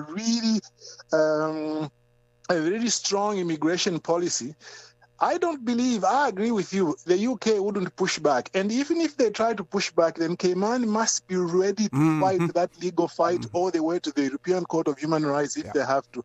At the moment, I'm not seeing that among the politicians. I know I said something good about Andre, but I'm just careful about that because even he hasn't come out that strongly. He is still talking in generalities. Although I like the fact that in the name of the party, they put Caymanian Community Party. I think that was sending a message. I thank you, OC. Always nice to exchange views with you and to your listeners. Thank you. Thank you very much as well. Before we go to the commercial break, one of our listeners, and I'm glad that the people in the BRAC are being persistent with this. So this person says, Lord Graham is going on right. wanted to commend Lord Graham for what he said, and they talk about what's going on right now at the Faith Hospital. And they talk about certain nationalities and everything there as well. Also, I think this was when I was doing talk today that I referred to the release that had been put out by the Health Services Authority in relation to the Faith Hospital situation, and I will share that again for those of you who did not hear it, because I don't believe that the response given out by the Health Services Authority is adequate to address the concerns that the backers have in terms of their dentist as well. Folks, don't change that dial. Please stay tuned for the record. We'll be back shortly. Step back in time and discover the rich history of the Cayman Islands at the National Museum. Located on the waterfront in Georgetown, the National Museum is proudly housed in the Old Courts building, Cayman's oldest standing public building. Explore captivating exhibits and learn about our unique heritage and culture. Open Monday to Friday, 9 a.m. to 5 p.m. and Saturdays from 10 a.m. to 5 p.m. And here's the best part, Saturdays are free for residents. Don't forget to visit our museum gift shop. Every purchase helps preserve our artifacts and the historic building we call home. Visit www.museum.ky for more information. Accidents and illnesses can strike without warning. Ouch! When it comes to urgent care, every second counts. At Doctors Hospital, we have a dedicated team of experienced doctors and nursing staff available to you 24 hours a day, 7 days a week. Don't waste time in an overcrowded emergency room when you need urgent care. Whether it's a broken bone, a severe infection, or a sudden illness, trust in Doctors Hospital's unwavering dedication to providing the best immediate care. For complete urgent care when you need it the most, choose Doctors Hospital, located in Georgetown, 16 Middle Road. Easter vacation is just around the corner, and Cayman Airways has added multiple extra flights to some of your favorite destinations, some of mine too. Look here, they got seats available now for booking on extra Easter flights between Grand Cayman and Kingston, La Ceiba, Miami, Cayman Brac, Little Cayman, and you can even catch a non-stop flight to Montego Bay for Easter. Check it out. You can visit CaymanAirways.com, contact a local travel agent, or call Cayman Airways Reservations on 949-2311. And don't wait too long though, because these extra Easter seats always sell fast. Be sure to add your Sir Turtle Rewards number to your booking so you can earn more miles for more free trips this year. Well, I know where I'm going. I'll see you on board our uniquely Caymanian airline for Easter. Cayman Brand Source Home Gallery is having an appliance inventory reduction sale with up to 50% off selected appliances and 25% off all kitchen packages until March 31st. Enjoy discounts on luxury brands like Foster, Milano, and more. Refrigerators, wine coolers, and barbecue grills are all discounted. All appliances are included in the sale. Don't miss out. Shop now at Brand Source Home Gallery, Dorsey Drive, Industrial Park, and save big before prices rise in April. Call 623-5000 for more details or visit us today and take advantage of these incredible deals. Act fast before the best items are gone. Brand Source Home Gallery, Dorsey Drive, Industrial Park. Call 623-5000.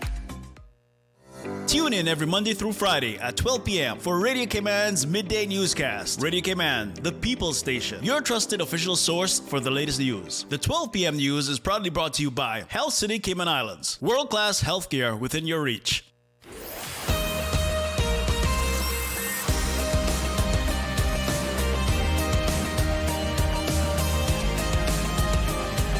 For the Record with Orrett Connor. Good morning. Welcome back to For the Record. Lots of WhatsApp messages, and I'm going to try to cover all of them, read all of them before the show is over. We have callers on the landline. We have a WhatsApp message as well, but the WhatsApp message, we will play that at some point in time because we're going to take care of the live callers first. First caller, good morning. Welcome to For the Record.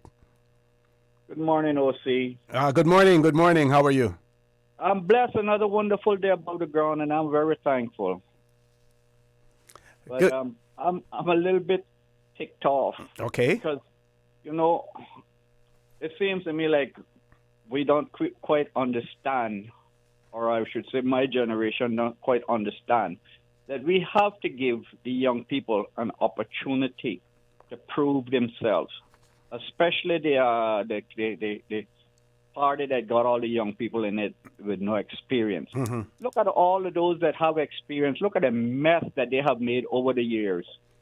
So if they got experience and they make such a mess, then why don't we give somebody a chance to prove themselves? Mm-hmm. Good point. You know, and I can't vote in their constituencies, but I wish to God I would give each one of them 2 votes. Because I think we need to give them, think of it, OC. We got young people going away, spending thousands of dollars to get an education and come back here fully qualified with degrees and stuff to be a teacher, and yet they're going to tell them they not got experience. They got to bring somebody in from England, somebody from Ireland, somebody from Jamaica, somebody from God knows where else. Why? Why can't we give those our own Caymanian an opportunity? Mm-hmm.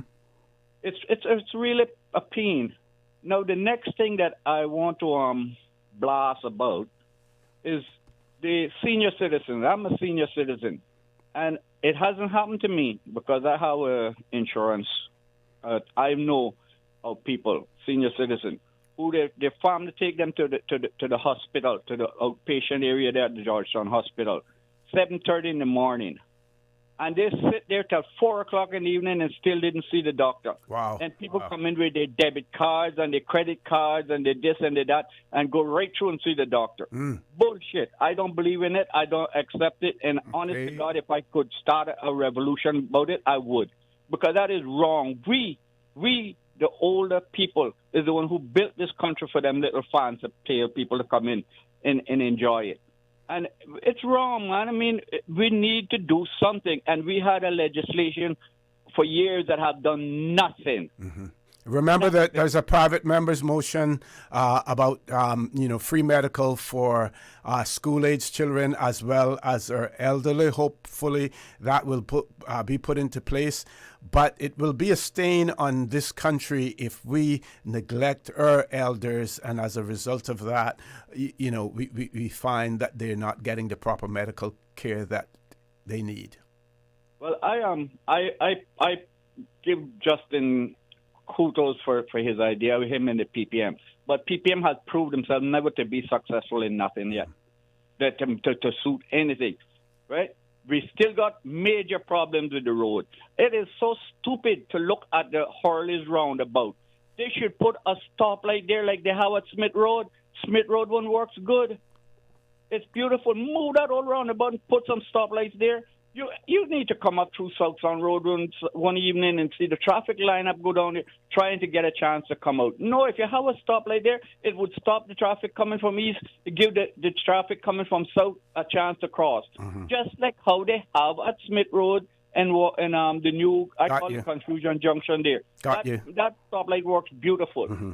Let's look at what we got and get it done. Thank you very much. Senior citizens, I don't know, some of them may be getting assistance through NAU, but what I'm saying is this: why are they being ignored? I know this for a fact. This is somebody that I know. I can't call their name because I didn't discuss it with him. Yeah. But they was taken to the Georgetown Hospital 7:30 in the morning when they were going to work, and they sat there till 4 o'clock and still didn't see the doctor. They had to go back the next day. Okay, caller. Hopefully someone from the HSA is listening in on that and will look into what actually occurred there. Or I would encourage you or the person who had that experience to get in touch with the management at the HSA to voice your concerns in relation to that. Caller, thank you. Thank you very much for that as well. Paul, let's grab another caller before we go to our commercial break. Caller, good morning. Welcome to For the Record.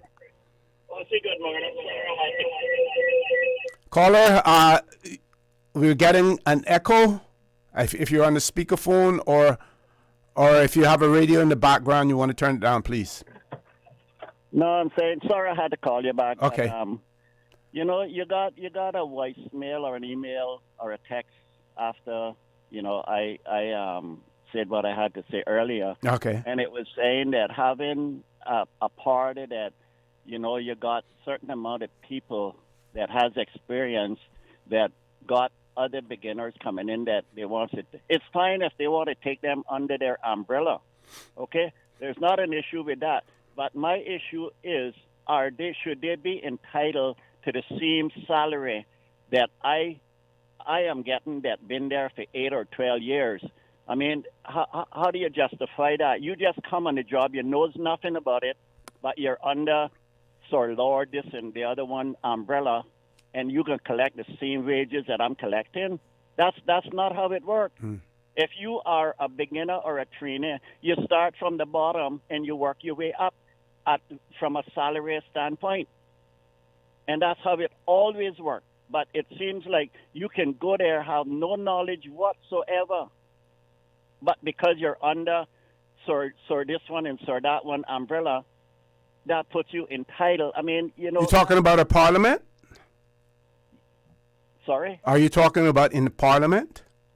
Yes. So if you were elected with no experience, you would expect to go in there and be paid less than those who were elected on the same platform, on the same basis by constituents. You would want to go in and be paid less than the other when you all came in on the same basis? Oh, see, that is why the private sector that works, but I'm not sure that will work in That is why this particular job, there's no space for learning on the job. Right. Okay. Got you. Other businesses, yes, fine, no issues whatsoever, but not this particular job. This is serious. You're running a country. Got you. All right. Yep. Thank you very much. Thank you. Have enough time that I can read this one. This person says, I can't recommend any incumbent for at least 2 reasons. Why did they give themselves a losing bonus and a big raise after the last election for the winners and the losers alike? And why did they all vote to keep the minimum wage lower than the committee even recommended? And when the $4.50 for increase to $7 in July, tourism grats will then be compromised in July, so there may be qualms amongst workers. Then they go on to say, Mr. O.C., the lady is right. If not for the court of public opinion, many issues will be swept under the rug. Example, I know of cases of underage incest where the young girls are sent overseas and the father is not prosecuted and still free out in our community. I thought the law revision meant that the abuses would be prosecuted regardless if the victim even wants to drop charges after that. Okay, I want to thank that writer for that. Let's go to our commercial break. We still have callers on hold. One WhatsApp caller. We will take your call as soon as we return. Please stay tuned for the record. We'll be back shortly. Did you know that Doctors Hospital provides urgent care services 24 hours a day, 7 days a week? And Doctors Hospital's urgent care physicians have access to the most advanced MRI and CT imaging in the Caribbean, providing reliable diagnostics when you need it most. When you need quality urgent care for an illness or injury, Doctors Hospital is here for you 24/7. Whether it's a migraine, chest or abdominal pain, shortness of breath, broken bones, or another urgent need, Doctors Hospital at the top of Walker's Road. Urgent care right now. Did you know that you can send money transfers to financial institutions anywhere in Jamaica with JN Money? You mean I can send money straight to my account and cut out the middleman? Yes, that's exactly what I mean. You send your own money to your own account, giving you peace of mind that the money is in your account. JN Money Transfers to Financial Institution is another convenient service offered by JN Money. You can have this done from any JN Money location. Deposit your money straight to your account without the hassle of asking someone to do it for you. JN Money Transfers to Financial Institutions, making life easier. Looking for fresh, healthy food that's full of flavor? Then you've got to visit Kirk Market. Our dishes are made with fresh, high-quality ingredients. Enjoy vibrant mixed greens or satisfying pasta salads. Or try one of our delicious grill options like blackened chicken, spicy beef steak, or grilled salmon. Looking for something light and flavorful? We've got sushi rolls and poke bowls prepared daily. And don't forget to explore a hot bar or Billy Fresh salad at the salad bar. Stop by Kirk Market today for breakfast, lunch, or dinner and taste the difference. Eat well, live well with Kirk Market.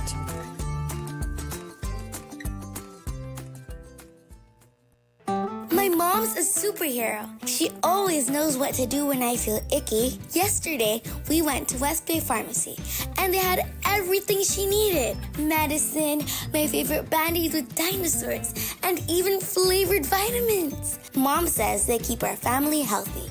I think they're magic. Don't tell anyone. I think superhero shop at West Bay Pharmacy. West Bay Pharmacy, where the superheroes shop. West Bay Pharmacy and Centennial Towers. Convenient quality care is just around the corner.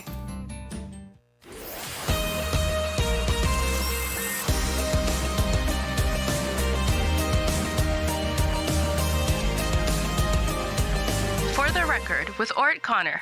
Good morning. Welcome back to For the Record. We're going to our WhatsApp caller. Caller, good morning. Welcome. Hello, good morning, Mr. O.C. Hey, morning, Rambo. How are you? Yeah, good here. Mr. O.C., give me a 4 minute space. Go ahead. Mr. O.C., you recall last year, August or end of July, I called you personally, and you had the governor on, right? Oh, yeah. And I talked to her. Yeah, you heard me speak for talk to her directly about her gender and she she represent the FCO. Mm-hmm. I get the point now. I elaborate fast though. Mr. O.C., I sent some letters, right? Everybody know how to wait. I know I talk fast. My pronunciation. Well, you're doing well. You're doing good this morning. You're doing really good. Okay, yeah. But I talk about the past usually. Yeah. Right? Who know me understand me. Okay? Mm-hmm. But Mr. O.C., I sent some letters, right? Very profound letters to the UPM government, including from Madison, Deputy Governor. Mm-hmm. Right? The then Home Affairs Minister before she resigned, and the Premier. Right? And Parole Board. Usually, we send letters for the prison. They submit it to Seattle Town. Usually you get a reply in an expedient amount of time. Mm-hmm. Right? With my case now too, I had a short sentence, time of serve. Don't think I did wrong, I pled guilty. Like I told you in November, when they came out. April, I'll be back in the vote list. So I vote every general election. Good. The whole point I try to emphasize, Mr. O.C., the whole point I try to emphasize now, whenever you have the governor on again, I appreciate if you get phone calls so you can break down the whole parameters. Right? Mm-hmm. To respect from this, because Mr. O.C., I have a similar coming up, right? In truth and negligence, when I was in the privileged block, I supposed to be the integrated at the Fairbanks. That from January last year. No? I sent another to them. That found their affairs. Who I found it to or what? Because I'm not being a family, like a family, but the Premier is my grandfather cousin too. Mm-hmm. So you're bringing a civil action against the government? No. My situation with me. Okay. I have some other family dispute. Oh, okay. Got you. Yeah. Okay. Yeah, so through that drag that out now, you know. I've been in a prison now for 1/3 a year now so far. I come out of prison 1/3, right? I got health and strength, I focus on it. But see the punch I made now. I sent some letters to the UPM government, right? And about 5 of us, we signed a petition. Mm-hmm. But the Parole Board, that baby shut down. That's a money making thing. They have a candidate that in our board too now, right? Okay. You know that baby shut down. Those money currencies dispersed elsewhere. We got the prison life now. The director, they call it shots. You know Home Affairs, Chamber of Commerce call it shots. The prison director, they call it shots. Mm-hmm. So you don't believe that the prison the parole board is functioning the way that it should? Though a lot of favoritism and nepotism going on. Okay. Right? Because my situation, I just want to get time served now for last year, from 2022 now. Okay. Apparently the probation officer with the victim, conflict of interest. Mm-hmm. And one of the board members found him too. Mm-hmm. You understand? Mm-hmm. Yeah, so that board is shut down. Been through that board, directly shut down. I want to talk 10 November, but it's been nice. And obviously, see, give me 2 minutes fast now. Okay. With Sir Alden, right? The Premier. Mm-hmm. And everybody were paranoid nerve about the UK with the forced annexation, and who can vote or run for office, he stood up and told them, say, it was an existential danger at the time now. Mm-hmm. He said that, boy, that is now inevitable. So he would take us far away from the UK. You recall that time? Yep. So we got candidates now. Our grades are candidates running, right? Some entrance with charm and delight. You see, this election coming, this will be the trendsetter. Henceforth coming down the pipeline. Right? Mm-hmm. The status quo, they probably a voting decline of the candidates, possibility. Right? And what we're protracting right now, this OC is nullified and valueless. Okay? So everyone have this nuance, distinctions, ideas, and decisions. And I told before this one person into the phone. They have people that went in the MLA, right? But at the time they call, some of them won't put about the power. Right? And the whole yielding and retreating people's desires and opinions, that differ. So Mr. OC, in this time, in this era now, we are faced emerging society currently, cultivate era. And I wrap up now. You see the whole political innovation, communication is essential. Preempt the appropriate, you call it rap, written stuff. And Mr. OC, finally now, I recall the former commissioner, David Baines, right? Commissioner, Englishman, he said, we need to decriminalize the herbs. You recall that? And he was essential. He talked about John Brock, just a couple of miles away from us at that time. You understand? You partner with that. Then couples firearms got stolen from CPS headquarters, central headquarters, whatever. Yeah, remember that. Yeah, you understand? So, you see the economic, right? The infrastructure. The product of that, gotta be careful long term. Long term. Yep. Okay? Okay. But so see more time, man. Take it easy. Take care, Rambo. Good. Rambo, nice talking to you. Came across really excellent this morning, Rambo. I have to say kudos to you for your efforts and, keep it up, young man. We have another caller, but I'm going to share this WhatsApp message real quickly, and then we take the caller. This person says, those young people you're referring to, that is at the Chamber Forum last night, read from pre-prepared documents. They couldn't even address the public in their own words and speak off the cuff to demonstrate their abilities. I'm not sure why you feel that would be better than the Newlands group. But I'm going to pause there for a second. The expectations of the those former members of Parliament and those former candidates, expectations are much higher. They are much higher, for them.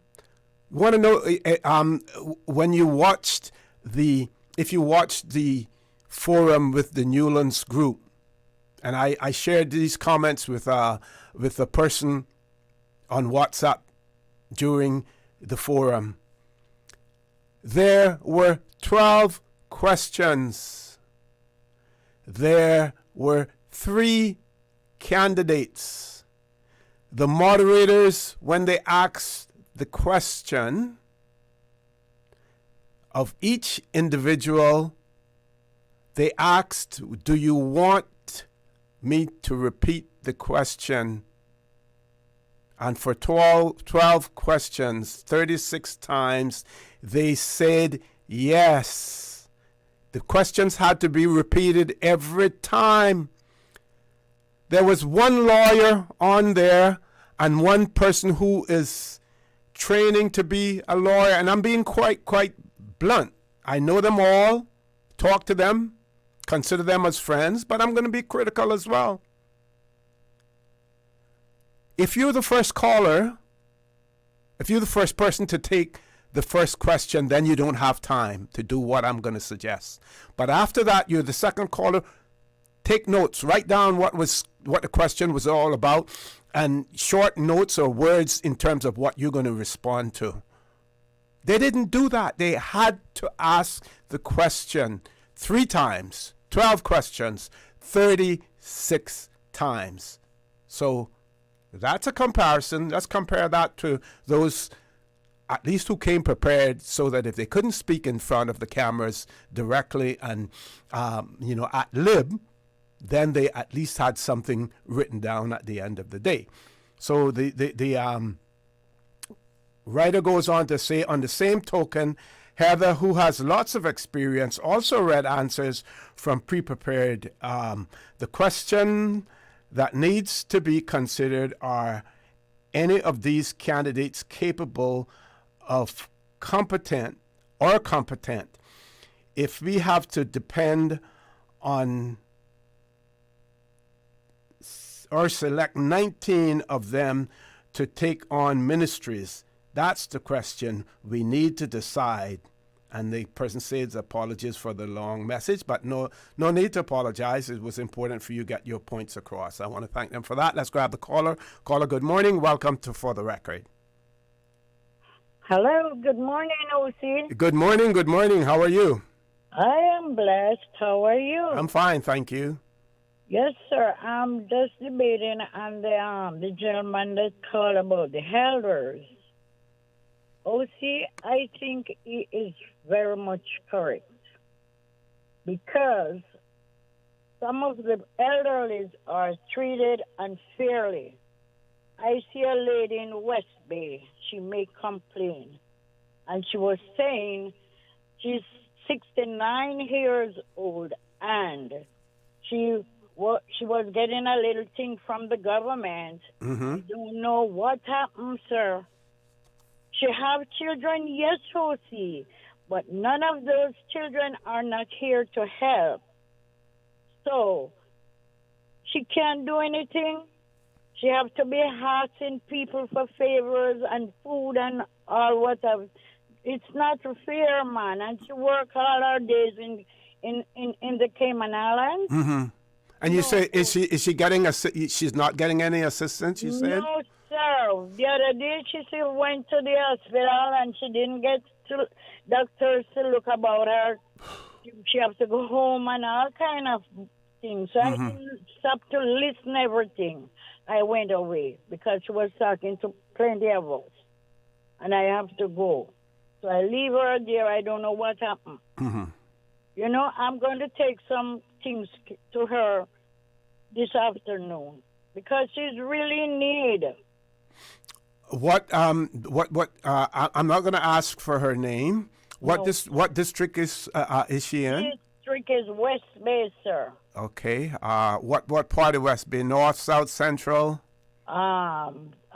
Central. West Bay Central. Okay. Hopefully, some of the representatives in West Bay are listening. Do you know who her representative in the for that area is? Do you know the no, sir. The member of Parliament? No, sir. I don't really know. Okay. If someone wanted to contact you, I tell you what, leave your number with Paul in the control room. Leave your number with him, and we're going to see how we can link you up with someone who can look into this situation for the lady. Please. Okay, sir. Okay. Bye-bye. Thank you very much. Paul, let's take that commercial break. Folks, please stay tuned for the record. We'll be back shortly. Easter vacation is just around the corner, and Cayman Airways has added multiple extra flights to some of your favorite destinations, some of mine too. Look here, they got seats available now for booking on extra Easter flights between Grand Cayman and Kingston, La Ceiba, Miami, Cayman Brac, Little Cayman, and you can even catch a non-stop flight to Montego Bay for Easter. Check it out. You can visit CaymanAirways.com, contact a local travel agent, or call Cayman Airways Reservations on 949-2311. And don't wait too long though, because these extra Easter seats always sell fast. Be sure to add your Sir Turtle Rewards number to your booking so you can earn more miles for more free trips this year. Well, I know where I'm going. I'll see you on board a uniquely Caymanian airline for Easter.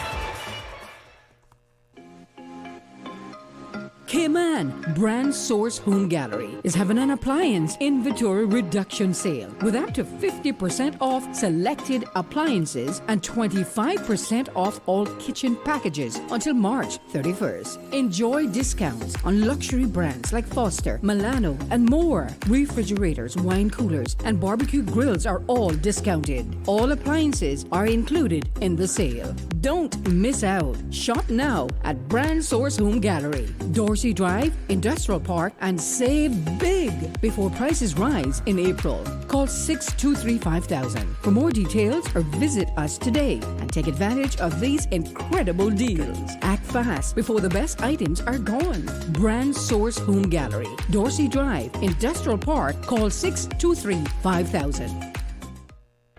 Step back in time and discover the rich history of the Cayman Islands at the National Museum. Located on the waterfront in Georgetown, the National Museum is proudly housed in the Old Courts building, Cayman's oldest standing public building. Explore captivating exhibits and learn about our unique heritage and culture. Open Monday to Friday, 9 a.m. to 5 p.m. and Saturdays from 10 a.m. to 5 p.m. And here's the best part, Saturdays are free for residents. Don't forget to visit our museum gift shop. Every purchase helps preserve our artifacts and the historic building we call home. Visit www.museum.ky for more information.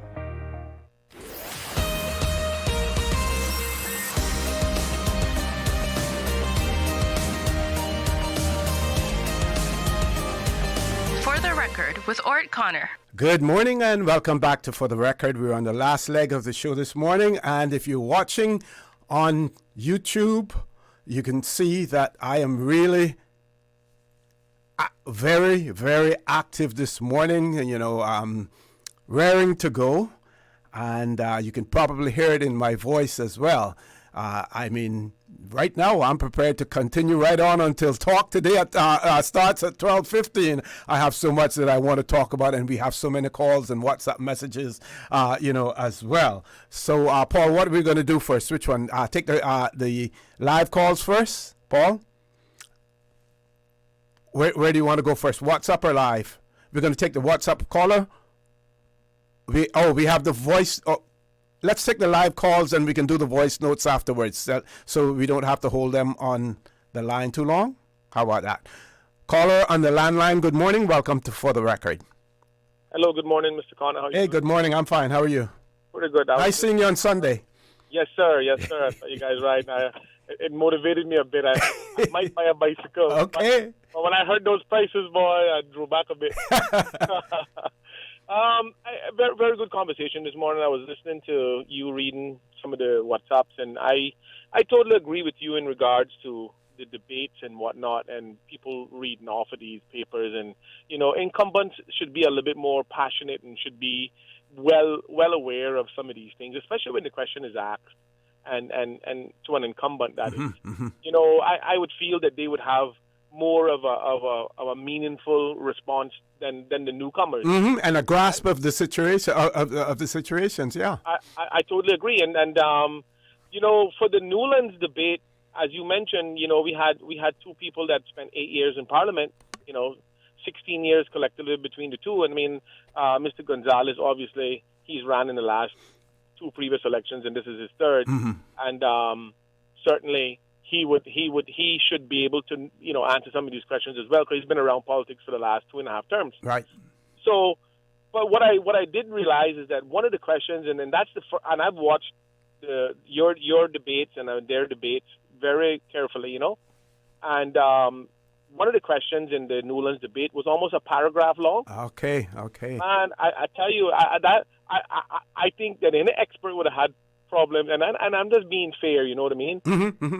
That particular question was extremely long, and I didn't expect a good answer from either of the three, to be honest, because you would have to have a panel of people to analyze that question. But having said that, I really wish that the debates were geared more towards letting the candidates respond to each other and their answers, because I guess that's the true spirit of debate. Yep. that's why I watch Radio Cayman debates over the chamber, because it's just a list of questions and it's a Q&A really. And for me, I think the public deserves to know a little bit more on how candidates would react when challenged by some of their answers. Yep.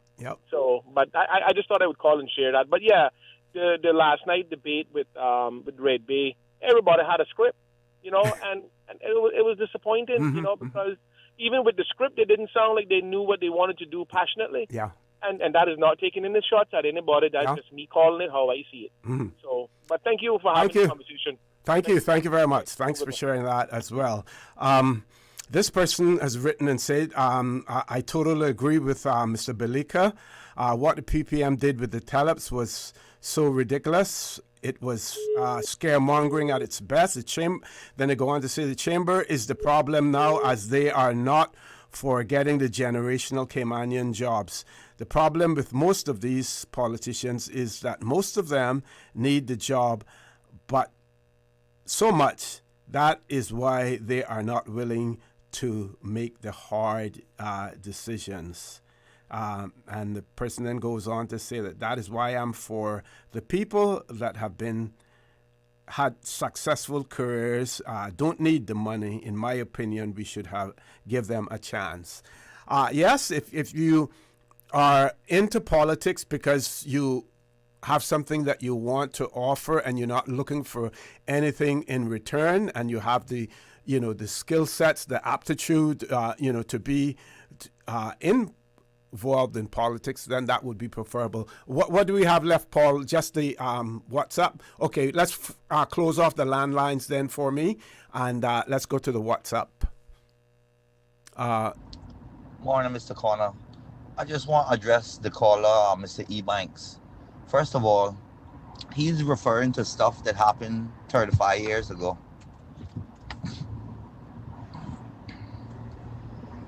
And secondly, everybody's jumping on this anti-marijuana bus, but he needs to understand that all the major countries in the world are growing and producing marijuana products, pharmaceuticals, even recreational stuff. And Cayman is just here stuck with the same mentality of drugs, marijuana, drugs. So, yeah, I just wanted to address that. He talking about stuff that happened 35 years ago. Technologies have changed. Markets have changed. We should be sourcing food from the source. There's no reason why we can't. That's what I have to say. Want to thank that caller for that. Yeah, go right ahead with the other one, Paul. Thanks, that caller. Never happened. Good morning. I won't be long. I just have a few questions. First, why is it the member of parliament, they promised to do this and that and it never happened? Is there somebody in the member of parliament or the old body says, no, we are not allowing you to do that? That's one of my questions. Second, this work issue about Caymanians not getting the job. This is from the whole 30-something years that I live here, from a younger year, and it still continues. It plays out on me already several times. Why the government, I'm giving right now an idea. It may sound foolish. Why does the government don't target a business one by one? Send representative from the government department to go in X business and check how much Caymanians is employed there and the position. Then next, they continue one by one, and then the problem will solve. Going on the podium, talking about this and that, it does not work. I was waiting long time ago to hear some young people speech, what they have to say. And I'm so grateful that it turned in 2025. So, the other thing is, never remember this one. I live in Borden Town for the last 15 years. No member of parliament who run in that era ever come to my street. They have never walked in once. That's a shame. What are they running for? Okay, I want to thank that caller as well. So one of our listeners has said, well, talking about some of the things that were mentioned this morning, they say that traffic lights are designed to control traffic. I guess that's in relation to talk about traffic lights and roundabouts. They go on to point out that Justin Ebanks had no script at the debate. And then they also say that marijuana, there's a difference between necessity and abuse. I want to thank that listener for that. One of our other listeners said, good morning. Thank you for the great job that you and Teresa did with the interview questions. And I want to, with the candidates. And I want to say you're most welcome for that. But we had our challenges as well. We had a shaky start, but, we were able to steady the boat later on and get things going. Again, looking forward to Monday night's debate. But folks out there, you voters, I want you to know, this is extremely important. I want you to know that some of those 58 candidates are trying to dodge. They don't want to get in, on the show. They don't want to debate. They don't want to look into the camera and tell you what it is that they're going to do and how they're going to do it. You need to hold them to account. And if they don't do it, then you know what you do? You punish them at the ballot box, whomever they may be, from whatever party they may come from as well. Punish them because they need to talk to you. You are the people who they are looking for a job from. They're looking to you to get a job. Hold them accountable. Let's see if I can share other stuff that I may be able to share. This person says, I wholeheartedly agree with you. The standard of competence expected from individuals who have served as members of parliament is significantly higher than that of candidates with no experience. One is a past premier. I want to highlight the exceptional performance of the young candidate Leon Gold. Whether it's acknowledged or not, he showed remarkable courage and skill. It requires a tremendous amount of bravery and competence to achieve what these young candidates did, especially with no prior experience or historical precedent to draw from. And I agree wholeheartedly with that writer as well. Folks, like I said earlier, I wish I could continue go on this morning, and trust you me, at 74 years of age, I could do this show. How long we go on this show? 7:30 to 10 o'clock, 2.5 hours, and almost 2.5 hours again on Talk Today. And between 10 and 12:15, that's another 2 hours. I could do it all straight on this morning, the way that I'm feeling, the way that I'm really riled up about what we're talking about, all excited. And at the end of the day, folks, don't forget, with all of the differences that we may have, with all of the complaints that we may have, this is still the most beautiful place in the world to live. And for many, the best place in the world for them to work, earn a living, and remit their wages or portions of their wages back to their families. So this little dot on the map has done, continues to do a lot for more than just those of us who are generational Caymanians, and we should bear that in mind as well.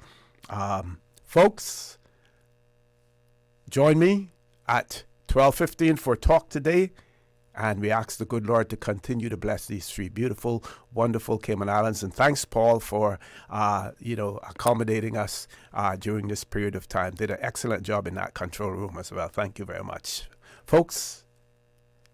Have a great day.